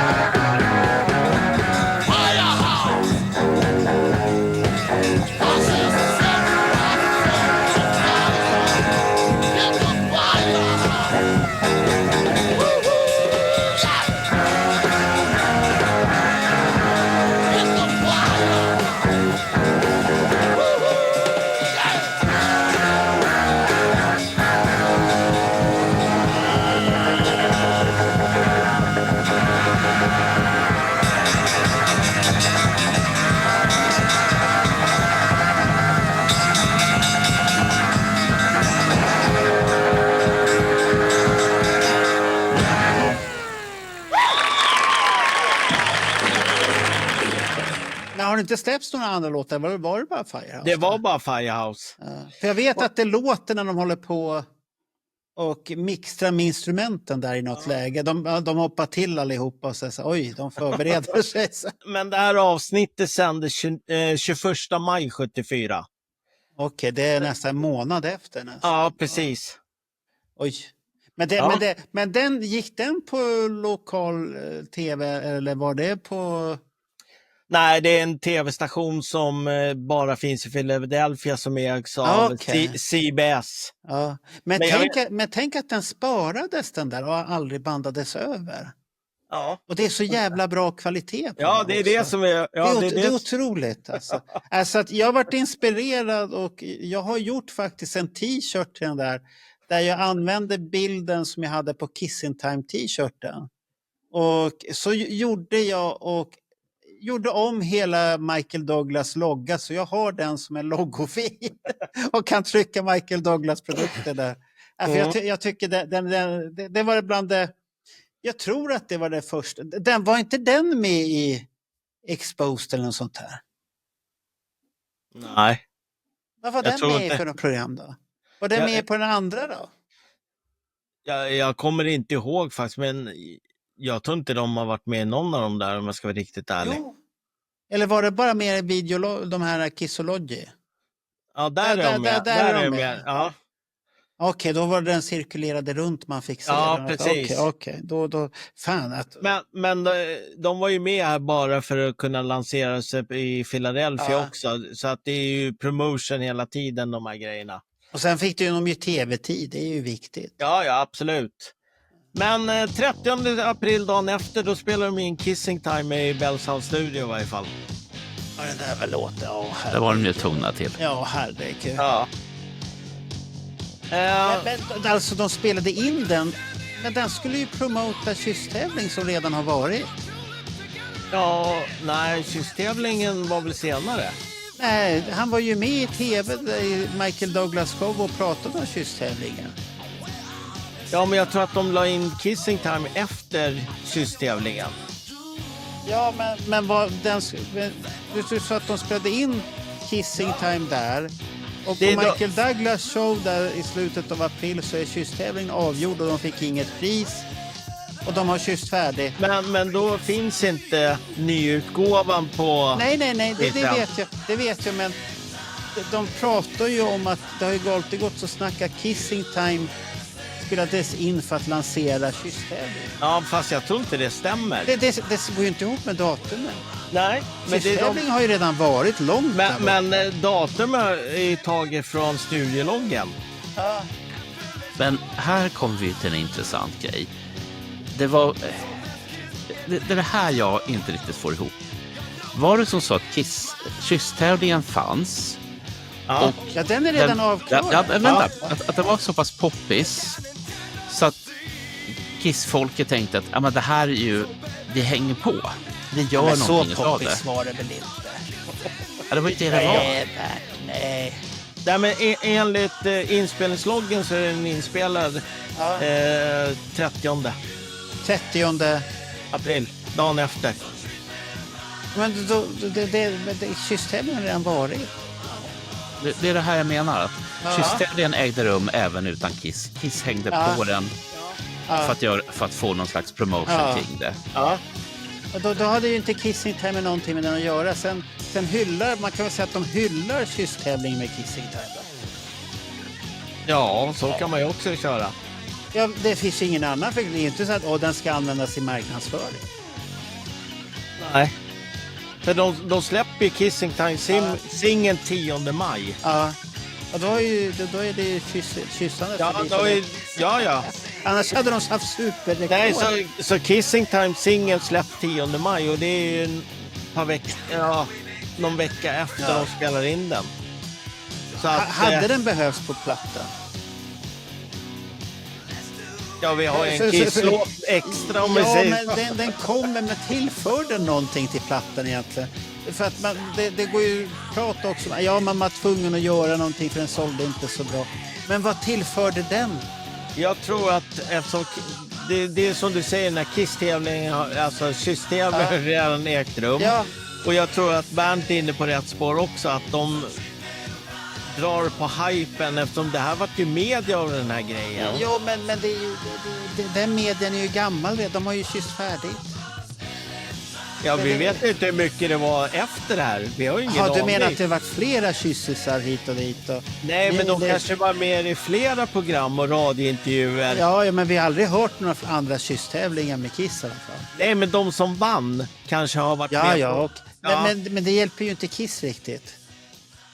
Vi har ju ingen förklaring till varför. Nej. Varför det blir låten spelas in i jättekonstigt. efterhand. Man hade kunnat, om man nu tyckte att albumet inte så... Man hade ju låtar man hade kunnat stoppa in som de hade spelat. Ja, absolut. Rock'n'roll, Watching You och liknande. Ja, precis. Ja. Hallå? Ja, Nej, det kan... Kissing Time. Ja, Nej. men det enligt studiologgen är inspelat 30 april och de släppte... Ja, jag säger inte emot dig. Det är ju inte du som har sagt att de ska göra Kissing Time. Men det är ungefär så, hallå, vad kom idén? Fast Roger klä skott 50 Ja, år han får ta senare. skiten här nu. Varför Kissing Time, Roger? Varför? Den gör ju ingen nytta överhuvudtaget.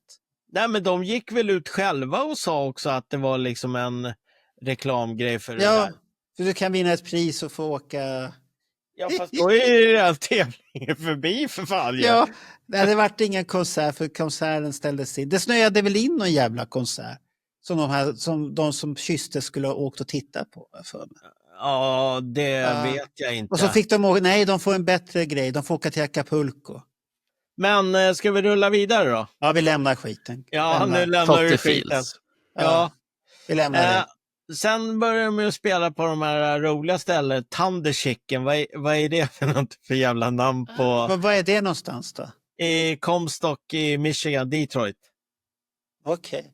Ja, det är det här Detroit är väldigt ofta förekommande här nu, Detroit. Så att de börjar få en publik till Detroit, man. Nej, Michigan också, för sen 7 maj är de ju Clements i Michigan också.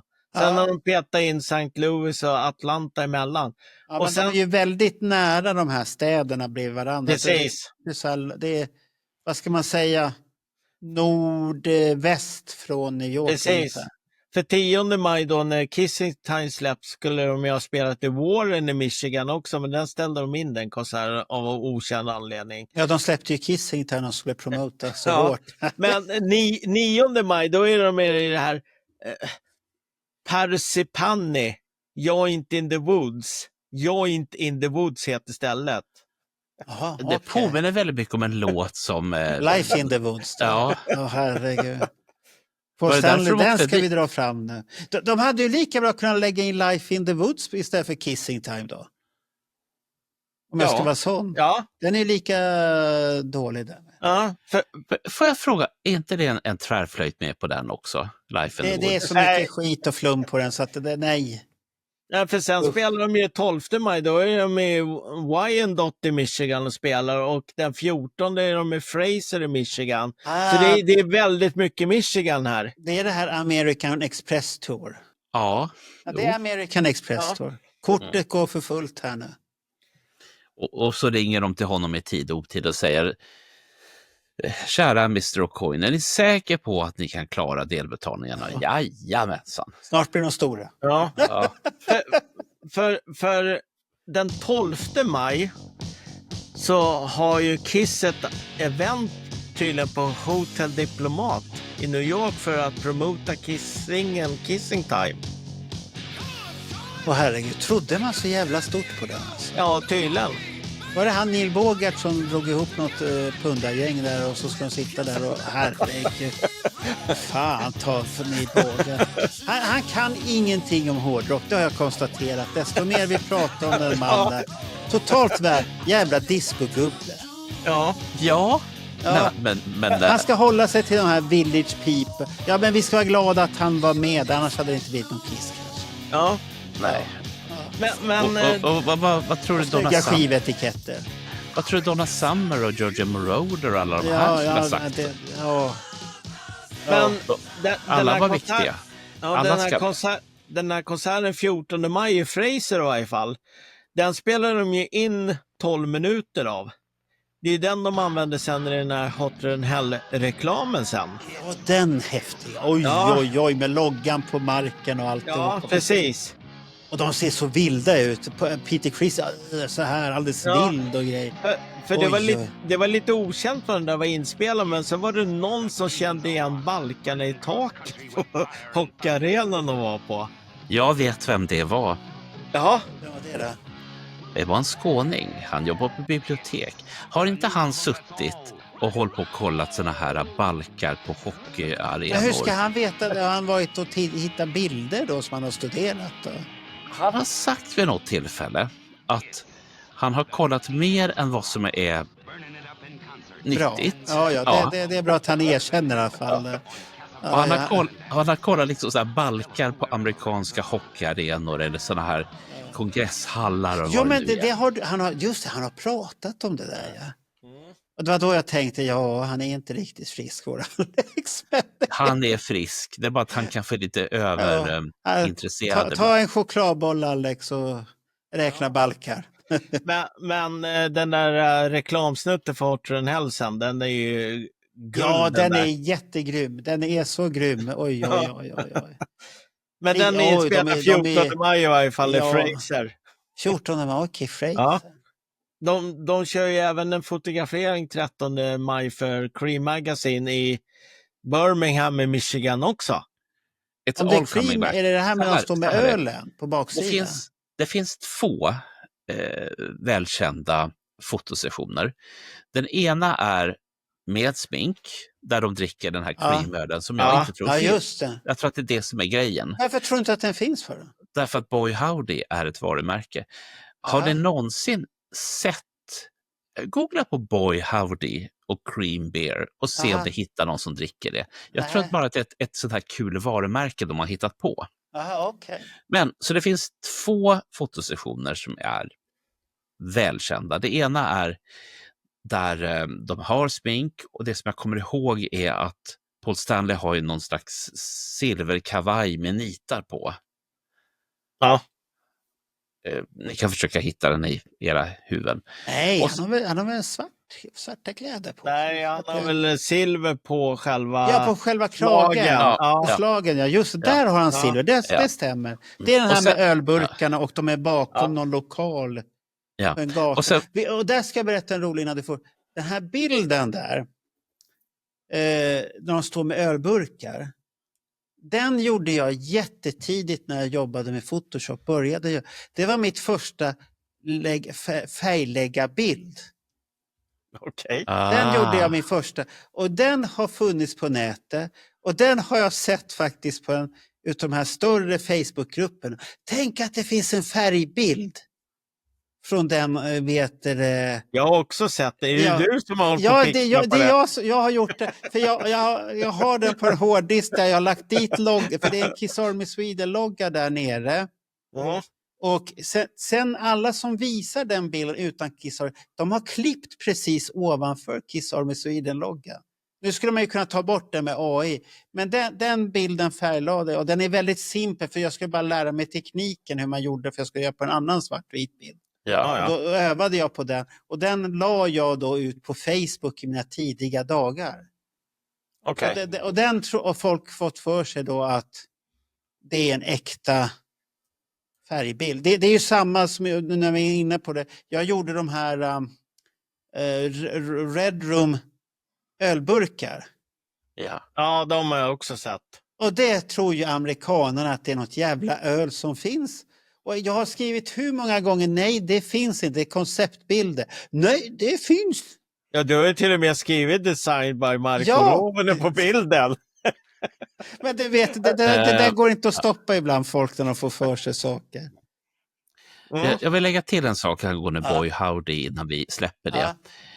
Det finns en reklam, vad heter det? En reklamkampanj som man gjorde. Och rubriken är "We finally made the most iconic fake beer in rock history real." Och det var när de faktiskt började tillverka den här ölen. Och det var ju långt senare. Ja, det var långt senare, okej, så det är bara fuskburkar de håller i. Ja. Och det är och det som är... dricker också. Så. Ja, Och det är det som är grejen med Boy Howdy Beer. Aha, okay. Hur man liksom bara, men vi hittar på en öl. Det blir skitbra. Sen som jag sa, det finns 2 stycken. Sen finns ytterligare fotosessioner de har gjort som är ikoniska. Den ena är ju när Jan Uhelski, journalist, får vara med Kiss på scenen. Och hon har en sminkning som påminner väldigt mycket om den som är på baksidan av Hotter than Hell. Och sen finns det den tredje och det är när de är osminkade helt. Ja, men det är ju samma med Cream. Det är ju samma. Cream, då har de ju ölburkarna också. Ja, men... Det är samma grej. Ja, fast det är inte samma tillfälle. Är du säker på att det inte är samma tillfälle? Jag tänker inte ta gift på det, men... Nej, för att det är ju samma ölburkar och jag misstänker att det är vid samma tillfälle. Men de här ölburkarna, ja, men ölburkarna... Jo, men bilderna kommer ju från den och de står ju där bakom sen utan smink precis på samma ställe. Ja. Så jag tror att det där, nej, inte det där skeptiska, inte det där skeptiska. Det är nog samma tillfälle, Bernt. För jag tror vi får kolla upp det där. Nej, för att titta, direkt blir han så skeptisk. Bara för att inte du har den faktan så är du skeptisk. Fy fan. Nej, men vad fan, jag köpte ju Cream på den här tiden. Ja, men de bilderna fick ju inte komma ut. Nej. Och samma sen har du de här bilderna som också var lite läskiga. Det kom i den här boken som någon hade gjort. Så han la så här blänk i varenda jävla öga också. Ja, den där. Ja, och där har du där de är i någon makeups, ja, på någon sminkgrej eller vad det är. De håller på att tvätta bort sminket. Ja, med lite gurkor på ögonen och ja, grejer. det är gurkor på ögonen. Det är också så här konstigt. Är det också en Cream-session? För jag tycker man känner igen det här. Det är det jag inte vet riktigt. Jag kommer inte heller ihåg riktigt. De där hör väldigt nära varandra i tiden. Hans Hattvig hade med de här i poster vid något tillfälle. Ja. Det vet jag. Ja, men det är som små bilder allihopa. Mm. Ja. Och svartvita på den tiden. Ja, för de var svartvita. Ja. De var aldrig färg. Färg, då är det fusk. Och när vi ändå är inne på fusk så kan jag bara säga att den sista fusken jag gjorde när jag övade på Photoshop en gång i tiden, och det var med Gabriel. Och det är från den här tiden, en Kiss-bild där Ace och Gene är inne i ett backstage och sitter och plinkar lite med gitarren. Och den är rätt så brett tagen, de sitter på stolar och plinkar och så här lite brunt och aktig 70-talsvy. Den gjorde jag och där sitter Gabriel på golvet.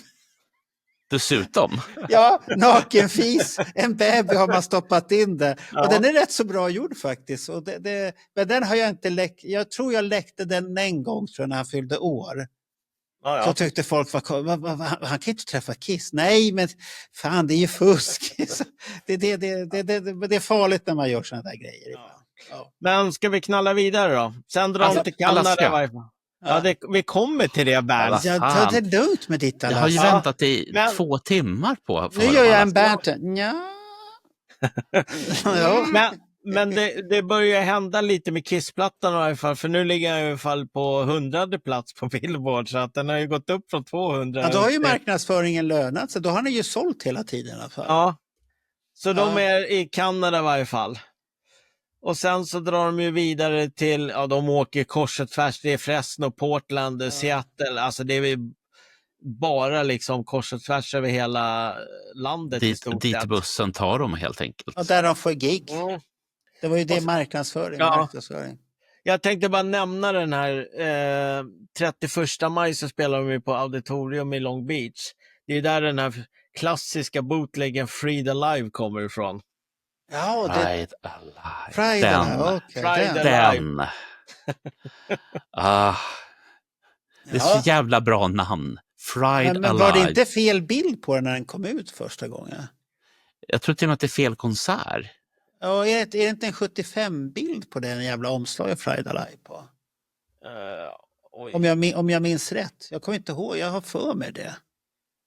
Jag vet inte, jag ska se om jag har den. Att det är en bild från 75 på den. Men det är kanske jag som blandar ihop dem där, eller så är det någon efterpressning och sånt där. Det är inte det Fried Alive som den här klassiska grejen Failure to Communicate är med? Är inte det på den?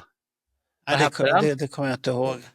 1 juni så gör ju Paul sin tatuering. Vad hette nu tatueraren nu då? Kommer du ihåg det? Nej, den var väl med i den där jävla frågan. Jag kan det.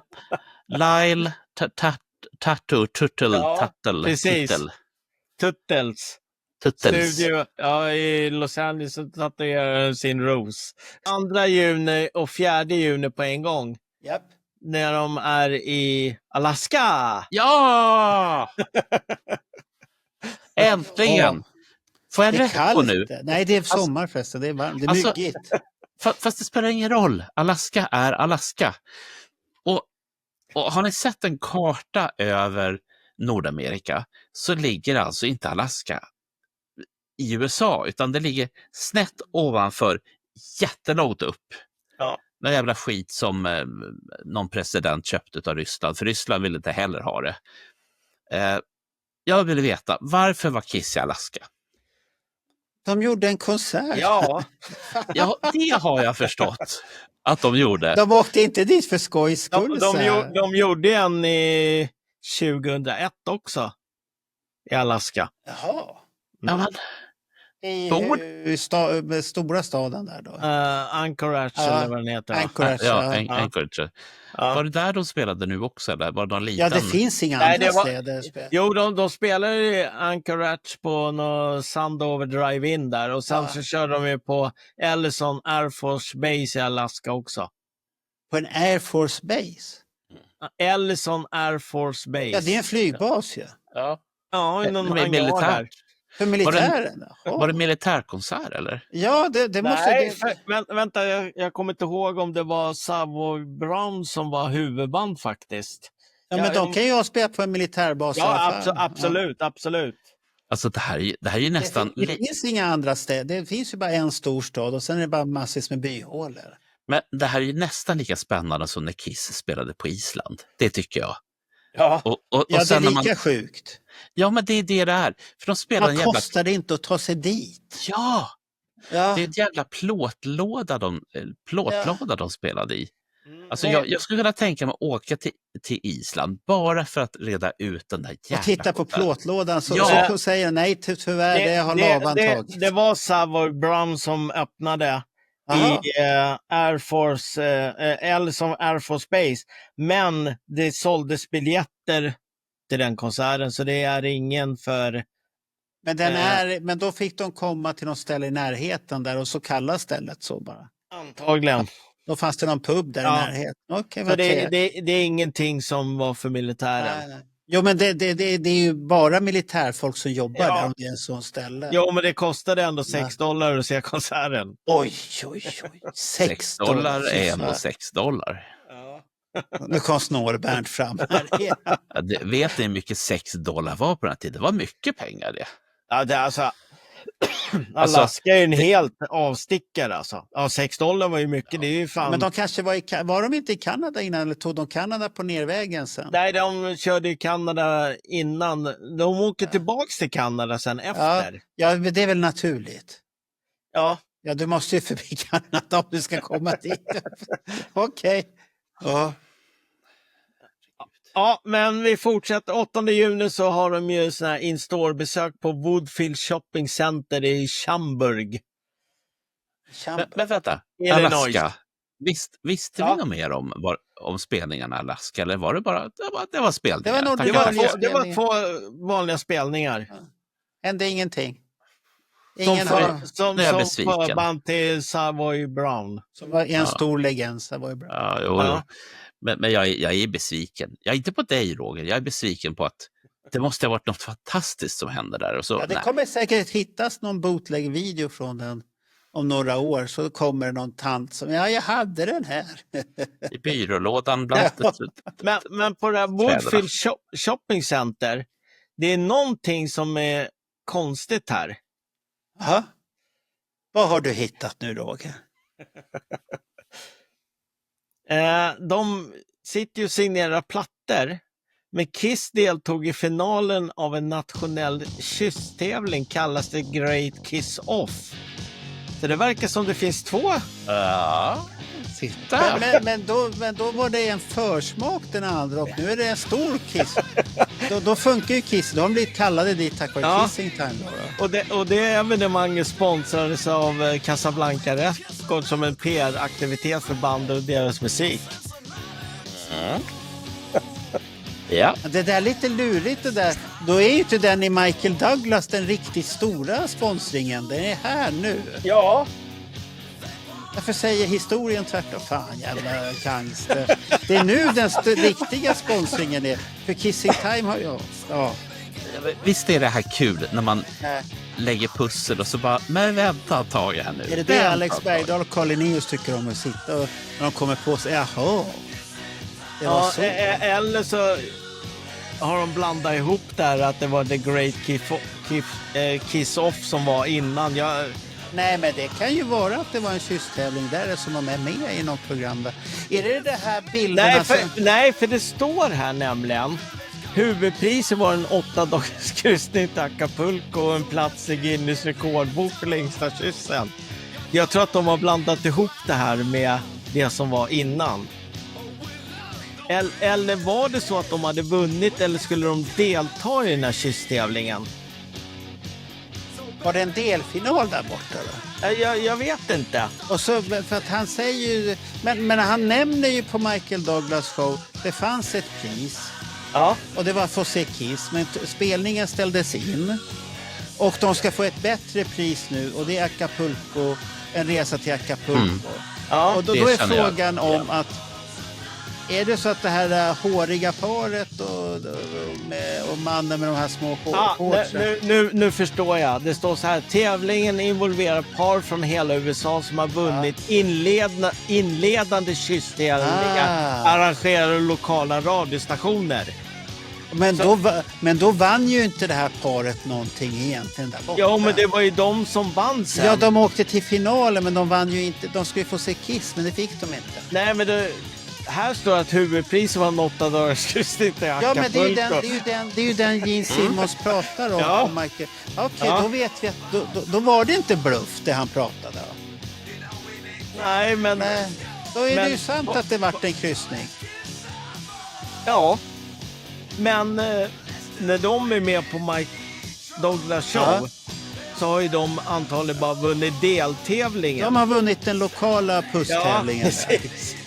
Och så fick de vara med och så fick de åka nu till den här stora tävlingen. Och det är det som Gene nej, men nu är det ett bättre pris. Ja. Men de måste ju fortfarande kyssas där borta sen. Fan. Ja, de kysstes i 114 timmar och 1 minut. Ja, men det var ju på deltävlingen. Ja, men då har man ju gjort det. Man kan ju ta med sig den här informationen. Och så träffas man i finalen. Ja, hur länge har du pussats? 117 du tänker timmar. Så, ja. Fast slippa det. Det där var konstigt. Det där. Vi lägger kysstävling åt hädan.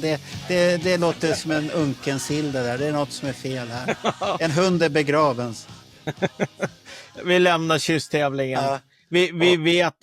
Vi ska men vi kan väl säga kysstävlingssammandraget. Deltävling på Michael Douglas och där borta nu på den vid västkusten där så är det en riktig kysstävling där alla de här som har gjort delfinaler får kyssas. Precis. En gång till. Ja, och då funkar ju Kissing Time. Då har de Casablanca gjort Kissing Time-låten på ett vis till för den där tävlingen. Ja. Och då pratar alla om tävlingen. Ja, men då har vi fått ihop historien. Så antagligen så har det varit deltävlingar som egentligen inte skulle vara någon jättetävling. Och då har de sett en chans att dra PR på det här. Ja. Ja, vi knyter ihop den här säcken. Ja, någorlunda i alla fall. Så att, och då finns det ju en förklaring varför Kissing Time spelas in efter pusstävlingen. Då fanns det, för det fanns ju det var ju så konstigt innan där. Varför? Nu vet ni alla varför den där jävla Kissing Time hamnade på andra upplagan. Fy fan. Jag är fortfarande förvirrad. Kunde man inte lagt in Watching You och haft en stirrtävling? Ja. Så stirrar man på varandra så här. Vem viker först? Men Kissing Time ligger ju ändå typ på 80-90:e plats på singelcharten på USA. Ligger det så högt ändå? Då måste vi lyssna på den gamla klassikern. Kissing Time, USA. Kissing Time. Ja, men så där går så dåligt. Inte. Det där var inget bra. herregud. Vi får det är köra, det vi kör det bästa- riktiga Det är istället. den bästa ni får utan mig sent en torsdagkväll. Det kan jag bara säga. Har Kiss kört Kissing Time live någon gång? Eh, Är det det på på- kryssningen eller sånt Nej, där? det har påståtts att de har spelat den någon gång 74, men det finns inga belägg för att det har gjorts på riktigt så att säga. Ja, det är påstående bara. Vi kör vidare. De gör även en sån här in-store framträdande på Grand Blanc i Michigan den 12 juni. Och det är bara för att knyta nya Ja. Och fans. sen, så att och säga. sen gå på den här stora hitten som Kissing Time håller på att bli här nu. Ja, Eller pikade den på 80:e plats där? nej, den... vi ska se. Vem hade första platsen på Billboard den dagen? När den pikade? Ingen aning. Nej, du har ingen koll på sån här lite kuriosa information. Nej, det är mycket ändå att ta. Ja. Ja, men de kör vidare i varje fall med lite spelningar. Vem gjorde originalet på den? Kommer vi ihåg det? Kissing Time? Ja, Var det Bobby Rydell? Multi-talented young man. Ladies and gentlemen, the man who created Kissin' Time, here's Bobby Rydell.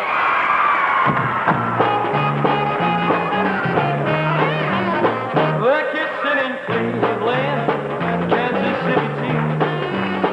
They're wearing in Wildwood, back in Waterloo. They're searching on lovers, even in St. Louis. So baby, get ready, I'm kissing you. Oh baby, 'cause summertime is a kissing time. USA. So treat me right, don't make me fight. The battle of New Orleans tonight. We're kissing on Men skitsamma, vi går vidare. De är 13 juli i Cleveland på Allen Theatre. Och det sägs att det här var Erik Singers första konsert med Kiss. Som han såg. Ja, just det, när han sitter upp och förklarar att han klättrade upp. För att han är lite kort så han var tvungen att klättra upp någonstans och titta på balkongen. Precis. Och där stod han och tittade. Men tänk att se Kiss där sen och sen spela med gubbarna sen efteråt också. Och tänk om han visste det då? Ja, det gjorde han ju inte. Han är ju Nej, en men- tidsresenär. Nej, men tänk Nej. tanken bara. För reser du i tiden så kan du aldrig komma tillbaka och berätta hur det var. Nej, för sen det så? 15... Ja. De säger det. Hur vet du det om man inte kan? Jag har lyssnat på sådana här kända fysiker och sånt här. Men sen vet inte jag om det är sant för det låter lite konstigt. Ja, men den 15 juni så är de i Toronto och då finns det ju ett tv-inslag från det här. Ja, nu är de i Kanada på den sidan. Nu där, igen, där ja. uppe. Ja. Men det är på västra sidan där uppe. Och Häftigt. där Vänta. Ja, berätta Roger. Nu var jag så ivrig här. Ja. Där finns ju då en intervju efter konserten när de sitter så sminkar runnit och det är livebilder och sådana saker. Vi kan väl titta på en Ja, snutt? den kan vi titta på. Ska vi se. Den kan man prata om. Alltså, Ja, den kan man är prata det om. så till det här nu? Ja, för fan. Varför är det så till det för? Ja, men vi tittar först och så förklarar jag sen. Och i värsta fall Okej. måste man se om den för att man missar detaljer här nu. Okay. Really have a great time. Out front, it's all sequence and lights, massed amplifiers and bass speakers. Sound so loud that it's on the very threshold of pain. Undecipherable lyrics, bestial costumes, switchy movements, elaborate choreography, shooting flames and levitating drums. Backstage, it's all sweat, smell, and spilled beer. An audience can sense sincerity. And if we were up there trying to put one over on the audience, they would be aware of it. You know, you can't fake sweating and you can't fake exhaustion. And we're both, you know, drenched and exhausted when we go off and it's for the audience. You can probably smell us right now. If someone pays $6 to see me, I'm not doing them a favor playing for them. I owe them $6 worth of music at least. I owe them a show, I owe them good music, I owe them something to look at. Dun, dun, dun, dun, dun, dun, dun, dun. And we all get up. The bass is physically felt even at the stomach. The sound is so loud that it borders on the threshold of pain. The beat is simple and overpowering. The lyrics, where one can distinguish them, full of homosexual innuendo.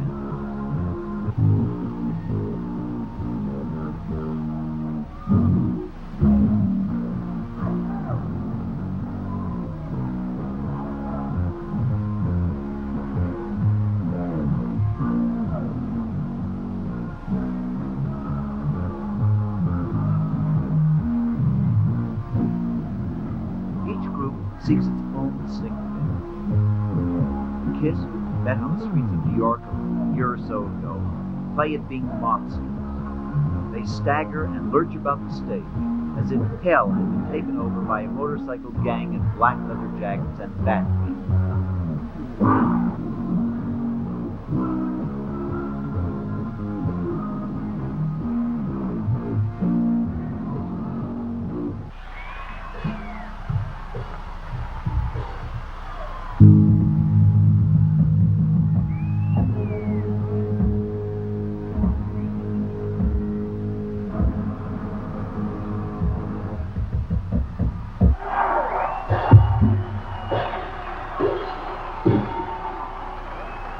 Nej, men jag blir så fylld av idéer. Liksom. Varför var inte Paul kladdig? Varför var de andra kladdiga? Ja, men han som tror att Roger säger, han har förbättrat sig precis. Ja. För, Eller så han har ju mest varit på höger sida och vi ser ju inte den sidan. jo, Nej, men om du tittar på Peter och Jane, men de har ju dubbelsminkning. Jo, men deras vita har ju runnit av också. Ja, men de har ju dubbelsmink. Det är svart på båda sidor. Paul har bara på en. Han har ju den här... Tyvärr ser man ju inte Ace så mycket i det här klippet. Så... Ja, i början och han såg rätt så fräsch ut. Ja. Skulle han ha förbättrat sin sminkning? Nej. Det tror jag inte. Nej. Eller att silvret sitter bättre. Kan det vara så enkelt? Ja. Hade de personliga sminkmärken på den här tiden då? Ingen aning. Paul och Men- Peter lånar jeans och smink som är dålig. De Jag köpte tycker- väl det de kom över helt enkelt. Ja, jag tycker Ace ser helt väck ut där i början. Nej, de är väl jag tycker Peter ser konstig. Ja. Han är lite så här. Och så vaknar han till och skrattar lite. Men det är en tuff period det där. Jaha, så den är inspelad där borta, okej. Ja, Mitt precis. under pågående turné egentligen. Ja. Det är rätt så stort. Jo, men det är lite coolt det där. Faktiskt. Det är häftigt. Ja. Vi knallar vidare i juni, då kör de ju lite på Alex Coleys Electric Ballroom i Atlanta. De kör ju flera kvällar där. Och de snurrar på, vi ska se, vi kommer fram till 27 juni. Då ska vi ta lite om det här med Eric Carr, så att han spelar ju med ett band som hette, nu ska vi se, Creation. På Gullivers i Port Chester. Där de spelade där 27, 28, 29 och 30. Och 30 så utbryter det en brand där. Usch, det är aldrig bra. Nej, och det var 24 personer som dog där. Och var det blockerade nödutgångar som det var i någonstans i Sverige en gång på ett ställe? Var det Göteborg? Nej, Det är Göteborg jag tänker på, ja. Ja. Usch. Nej, det var mest rökinandning och de var varit förgiftade helt enkelt. Och sönderbrända. Ja. Ja, det går ju fort för röken, kan ju vara varm också. Ja. Att det går fort. För sångaren och keyboardisten i Creation, de kom ju aldrig ut därifrån. Ja, de dog i den vevan. Ja, precis. Fast det här är också, det är lite grann så här lite Titanic-känsla över det hela. Att ni kan väl ta det lugnt, gå lugnt ut härifrån. Ja, men det kanske de måste säga, för att annars blir det panik och så är de rädda att det ska bli ännu värre. Jo. Ja, men tyvärr, jag tror att det räcker att det är någon som startar någonting och så blir det ju panik ut alltihopa. Det är någon som skriker eller det ramlar och sen är bollen i rullning och då är det kört.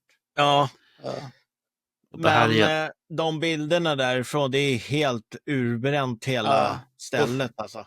Ja, men det är så där. Det var det Göteborg, det var i Sverige en gång? Ja, precis. När nödutgången var blockerad. Ja. Aj. Fruktansvärt att dö. Det är en av de värsta katastrofer vi har haft i Sverige. Och Men det enda positiva i det hela är väl att röken tar väl dem före innan elden tar dem i alla fall. Det står så här att det beskrevs som inledningsvis ett lugnt meddelande om en liten brand så snabbt förvandlades till en dödlig och kaotisk scen på grund av tjock rök och en svår flyktväg. Så det gick inte att ta sig ut helt enkelt. Nej, det var trångt säkert. Det var en trång väg Ja. ut och då blir det ju så. Alla ska ut helt plötsligt. Ja, det blir ju panik då liksom när alla ska ut liksom. Så att... Var inte här också ställe i flera våningar med spiraltrappor bara? Framgår det någonstans? Det kan inte jag svara på för att jag tror inte jag sett några bilder på hur det såg ut innan. Jag har bara sett hur det såg ut efter. Så att, men tydligen så har ju Eric Carr varit med då i tv vid det här tillfället som intervju, men jag har inte hittat det klippet. Nej. Det är nog säkert överbandat. Ja. Det brukar ju vara så. Stor Ja. chans att det är det. Ja. Mm. Jag fick bara liksom rekommendationer från AI vart jag skulle leta någonstans. Men det kan finnas på såna här lokala ställen, men då måste man antagligen åka dit och titta på det där är jättesvårt att hitta. Och det är ingen som riktigt har vetat om att det finns en tv-spelning ens en gång. Nej, precis. Så att det var ingen rolig historia det där alltså. Nej, men han klarade sig i alla fall. Ja. Han gjorde det i alla fall. Men halva bandet dog. Ja, det... La bandet av i samma veva då eller? Nej, jag tror att de fortsatte. De fortsatte med nya? Ja. Okej.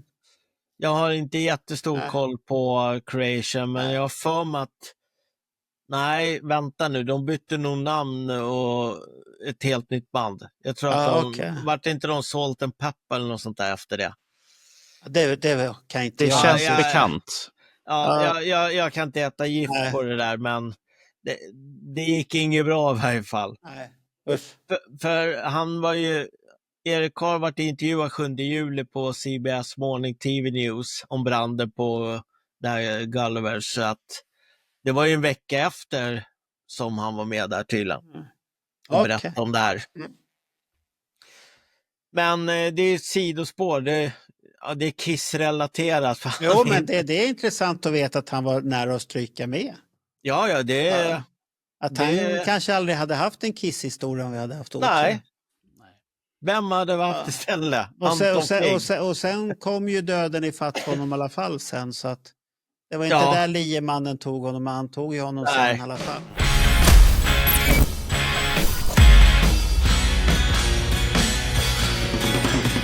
Ja, nu är vi nästan i slutet här nu. För alla som har orkat. Är det här vi bryter då? Och så tar vi nästa halva år. Nu får vi bryta för att nu har Roger matat oss så himla mycket med datum. Och det kommer komma fler datum så att 73 var ett lätt år. 74 blir tufft redan. Och du har redan varnat Roger att alla åren kommer bli tuffa. Ja. Och det är mer och mer och mer och mer. Mycket att gå igenom. Ja. Så att vi tackar för den här första delen av 74 och så kommer det mer sen. Absolut. Ja, så tack så mycket. Ja. Hej. Hej då.